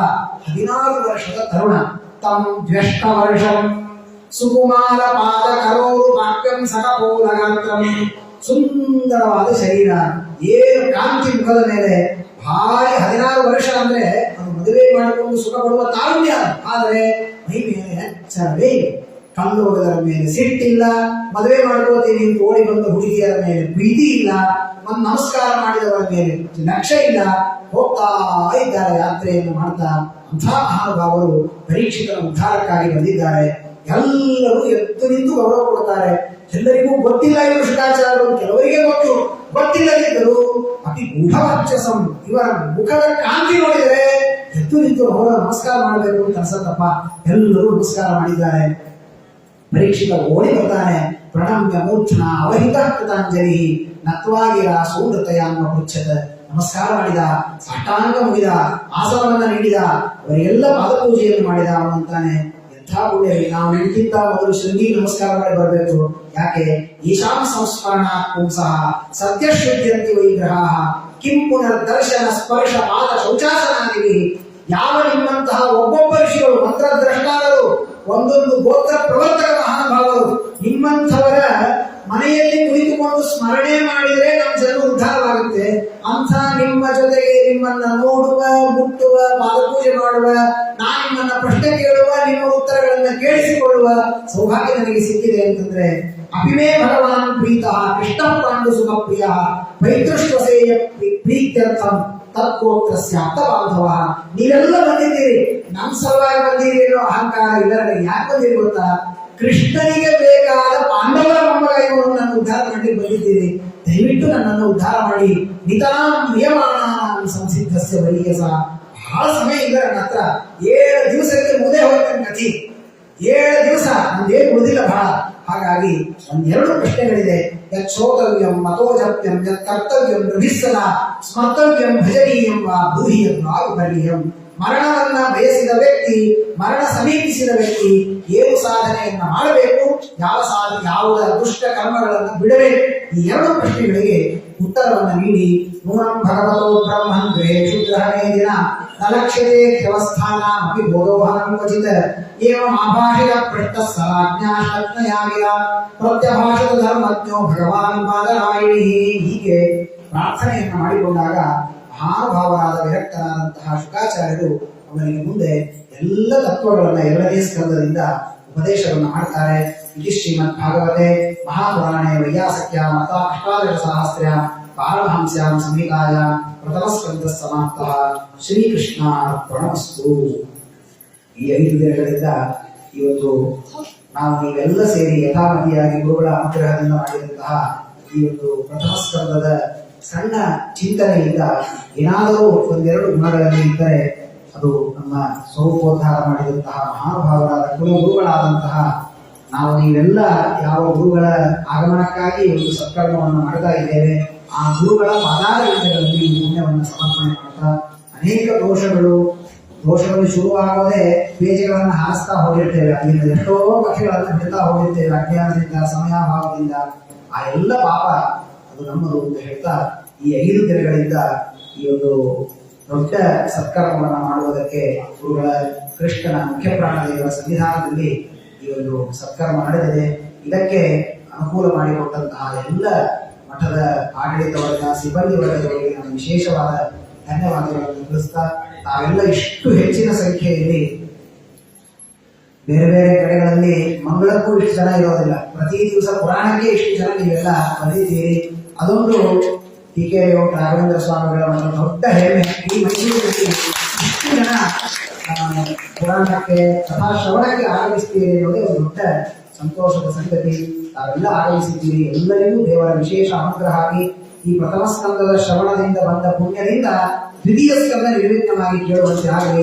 ಆ ಪುಣ್ಯದಿಂದ 12 ಸ್ಕಂದಗಳನ್ನು ನಿರ್ವಿಘ್ನವಾಗಿ ಶ್ರವಣ ಮಾಡಿ ಗುರುಗಳಲ್ಲಿ ಆ ಪುಣ್ಯವನ್ನು ಸಮರ್ಪಣೆ ಮಾಡುವಂತೆ ಆಗಲಿ ಅಂತ ಕೇಳ್ತಾ ಈ ಒಂದು ಪ್ರಥಮ ಸ್ಕಂದದ ಭಾಗವತವನ್ನು ಗುರುಗಳಲ್ಲಿ ಗುರುವತ್ತರ್ಗದ ಭಾರತೀಯ ಮುಖ್ಯ ಪ್ರಾಣ ಅಂತರ್ಗದ ಗ್ರಂಥ ಪ್ರತಿಪಾದ್ಯರಾದ ಶ್ರೀಕೃಷ್ಣ ಪರಮಾತ್ಮನ ಪಾದಾರವಿಂದಗಳಲ್ಲಿ ಸಮರ್ಪಣೆಯನ್ನು ಮಾಡೋಣ. ಹರೇ ನಮಃ. ಶ್ರೀಕೃಷ್ಣ ಅರ್ಪಣಮಸ್ತು. ಮುಂದಿನ ತಿಂಗಳಿನ ದ್ವಿತೀಯ ಸ್ಕಂದದ ಭಾಗವತದ ಪ್ರವಚನ ಇದು ಮುಂದಿನ ತಿಂಗಳು 24ನೇ ತಾರೀಕಿನಿಂದ 28 ಸೇರಿ 24ರಿಂದ 28. ಮುಂದಿನ ತಿಂಗಳು ಏಕಾದಶಿಯಿಂದ ಕೃಷ್ಣ ಪಕ್ಷದ ಮಾಘ ಮಾಸದ ಕೃಷ್ಣ ಪಕ್ಷದ ಏಕಾದಶಿಯಿಂದ ಅಮಾವಾಸ್ಯವರೆಗೆ ಪ್ರವಚನ ನಡೆಯುತ್ತೆ. ಉತ್ತರಾದಿ ಮಠದಲ್ಲಿ ಶುಕ್ಲ ಪಕ್ಷದ ಏಕಾದಶಿಯಿಂದ ಹುಣ್ಣಿಮೆ ಪ್ರತಿ ತಿಂಗಳು. ಟಿಗೇರಿ ಮಠದಲ್ಲಿ ಕೃಷ್ಣ ಪಕ್ಷದ ಏಕಾದಶಿಯಿಂದ ಅಮಾವಾಸ್ಯೆಯವರೆಗೆ. ನೀವು ಯಾಕಂದ್ರೆ ಸ್ವಲ್ಪ ಕಥಿ ಮರಿಲಿಕ್ಕೆ ಒಂದು ಸಮಯ ಬೇಕಲ್ಲ, ಮತ್ತೆ ಅದನ್ನೇ ಇನ್ನೊಂದ್ ಕಡೆ ಕೇಳಿದ್ವಿ ಅನಿಸ್ಬಾರ್ದು. ಅದಕ್ಕೆ 18 ದಿನದ ಅವಕಾಶವನ್ನ ನೀಡಿದೆ. ಪ್ರತಿ ತಿಂಗಳು 12 ಮಾಲಿಕೆಗಳು ಹೆಚ್ಚು ಕಡಿಮೆ ಏಕಾದಶಿ ಎಲ್ಲರಿಗೂ ಆ ಒಂದು ದಿವಸ ಭಾಗವತ ಶ್ರವಣ ಮಾಡಿದಂತೆ ಆಗತ್ತೆ. ಏಕಾದಶಿಯಿಂದ ಹುಣ್ಣಿಮೆ, ಏಕಾದಶಿಯಿಂದ ಅಮಾವಾಸ್ಯೆ. ಮುಂದಿನ ಫೆಬ್ರವರಿ 24ರಿಂದ 28ನೇ ತಾರೀಕಿನವರೆಗೆ ಮುಂದಿನ ಪ್ರವಚನ ಮಾಲಿಕೆ ನಡೆಯುತ್ತದೆ. ಆಚಾರ್ಯರ ಹೆಸರು ಇತ್ಯಾದಿಗಳನ್ನು 2 ದಿವಸದಲ್ಲಿ ಅದನ್ನ ಫೈನಲ್ ಮಾಡಲಾಗುತ್ತೆ. ಸಿಬ್ಬಂದಿ ವರ್ಗದವರಿಗೆ, ಅದನ್ನು ಮಠದ ಆಡಳಿತದವರಿಗೆ ತಿಳಿಸ್ತದೆ. ಅವರು ನಿಮ್ಮೆಲ್ಲರಿಗೆ ಅದನ್ನು ತಿಳಿಸ್ತಾರೆ.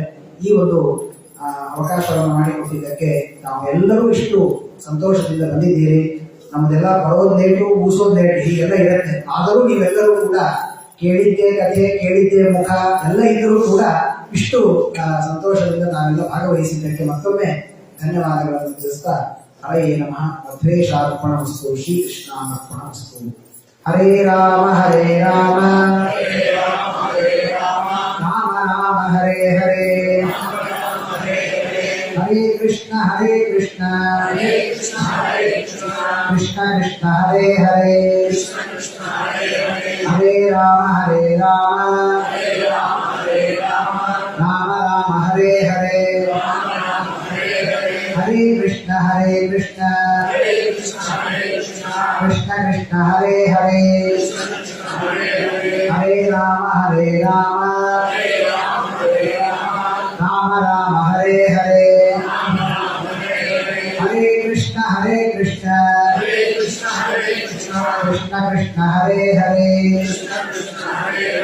गोपाल कृष्ण भगवान की वेदव्यास गुरु भगवान की त्रैलोक्याचार्य श्रीमदानंद तीर्थ गुरु महाराज की श्री श्री विद्याधीश तीर्थ गुरु महाराज की श्री श्री राघवेंद्र गुरु महाराज की श्री श्री सत्य संकल्प तीर्थ महाराज की श्री श्री सत्य सत्य प्रमोद तीर्थ गुरु महाराज की श्री श्री सत्यात्म तीर्थ गुरु महाराज की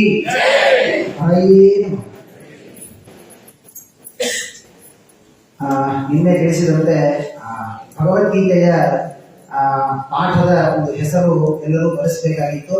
ಅದನ್ನ ಮಾಡಲಿಕ್ಕೆ ಯಾರು ಇಲ್ಲ. ಒಂದೆರಡು ಪೇಪರ್ ಪೆನ್ನು ರವೀಂದ್ರ ಅವರು, ನೀವೊಂದು, ಶ್ರೀನಾಥ್ ಅವರು ಎಲ್ಲರೂ ಒಂದು ಕಡೆ ಎಲ್ಲಾದರೂ ನಿಂತುಕೊಳ್ಳಿ. ಮಂಗಳಾರತಿ ಆದ ಮೇಲೆ 3-4 ಪೇಪರ್ ಒಬ್ಬರಿಗೆ ಆಗಲ್ಲ.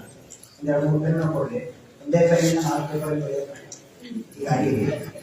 ಹೀಗಾಗಿ ಎಲ್ಲರೂ ಕೂಡ ಅಲ್ಲಿ ಬಳಸ್ತಾರೆ. ನೀವು ಹೆಸರು, ಫೋನ್ ನಂಬರು, ಗೋತ್ರ, ಊರು ಅಷ್ಟು ಬರೆದು ಅದನ್ನೆಲ್ಲ ನೀವು ಆಮೇಲೆ ಗೂಗಲ್ಗೆ ಫಾರ್ಮ್ಗೆ ಫಿಲ್ಅಪ್ ಮಾಡಬಹುದು. ಎಲ್ಲರೂ ಕಡ್ಡಾಯವಾಗಿ ಇಲ್ಲಿ ಬಂದ ಪುರುಷರೆಲ್ಲರೂ ನಿಮ್ಮ ಹೆಸರು, ಫೋನ್ ನಂಬರು, ಗೋತ್ರ ಎಲ್ಲವನ್ನ ಕೊಡಬೇಕು.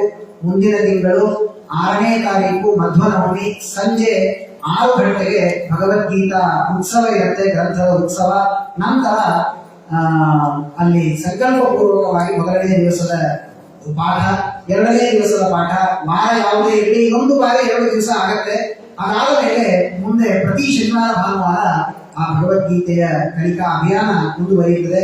ಎಲ್ಲರೂ ಕಡ್ಡಾಯವಾಗಿ ಎಲ್ಲ ಪುರುಷರು, ಉಪನೀತರಾದ ಪುರುಷರನ್ನು ಆರಂಭ ಮಾಡಿಕೊಂಡು ಎಲ್ಲರೂ ಅದರಲ್ಲಿ ಪುರುಷರು ಭಾಗವಹಿಸಬೇಕು. ಕಡ್ಡಾಯವಾಗಿ ಎಲ್ಲರೂ ಬರಬೇಕು ತಿಳಿಸ್ತಾ ಇದ್ದೀನಿ.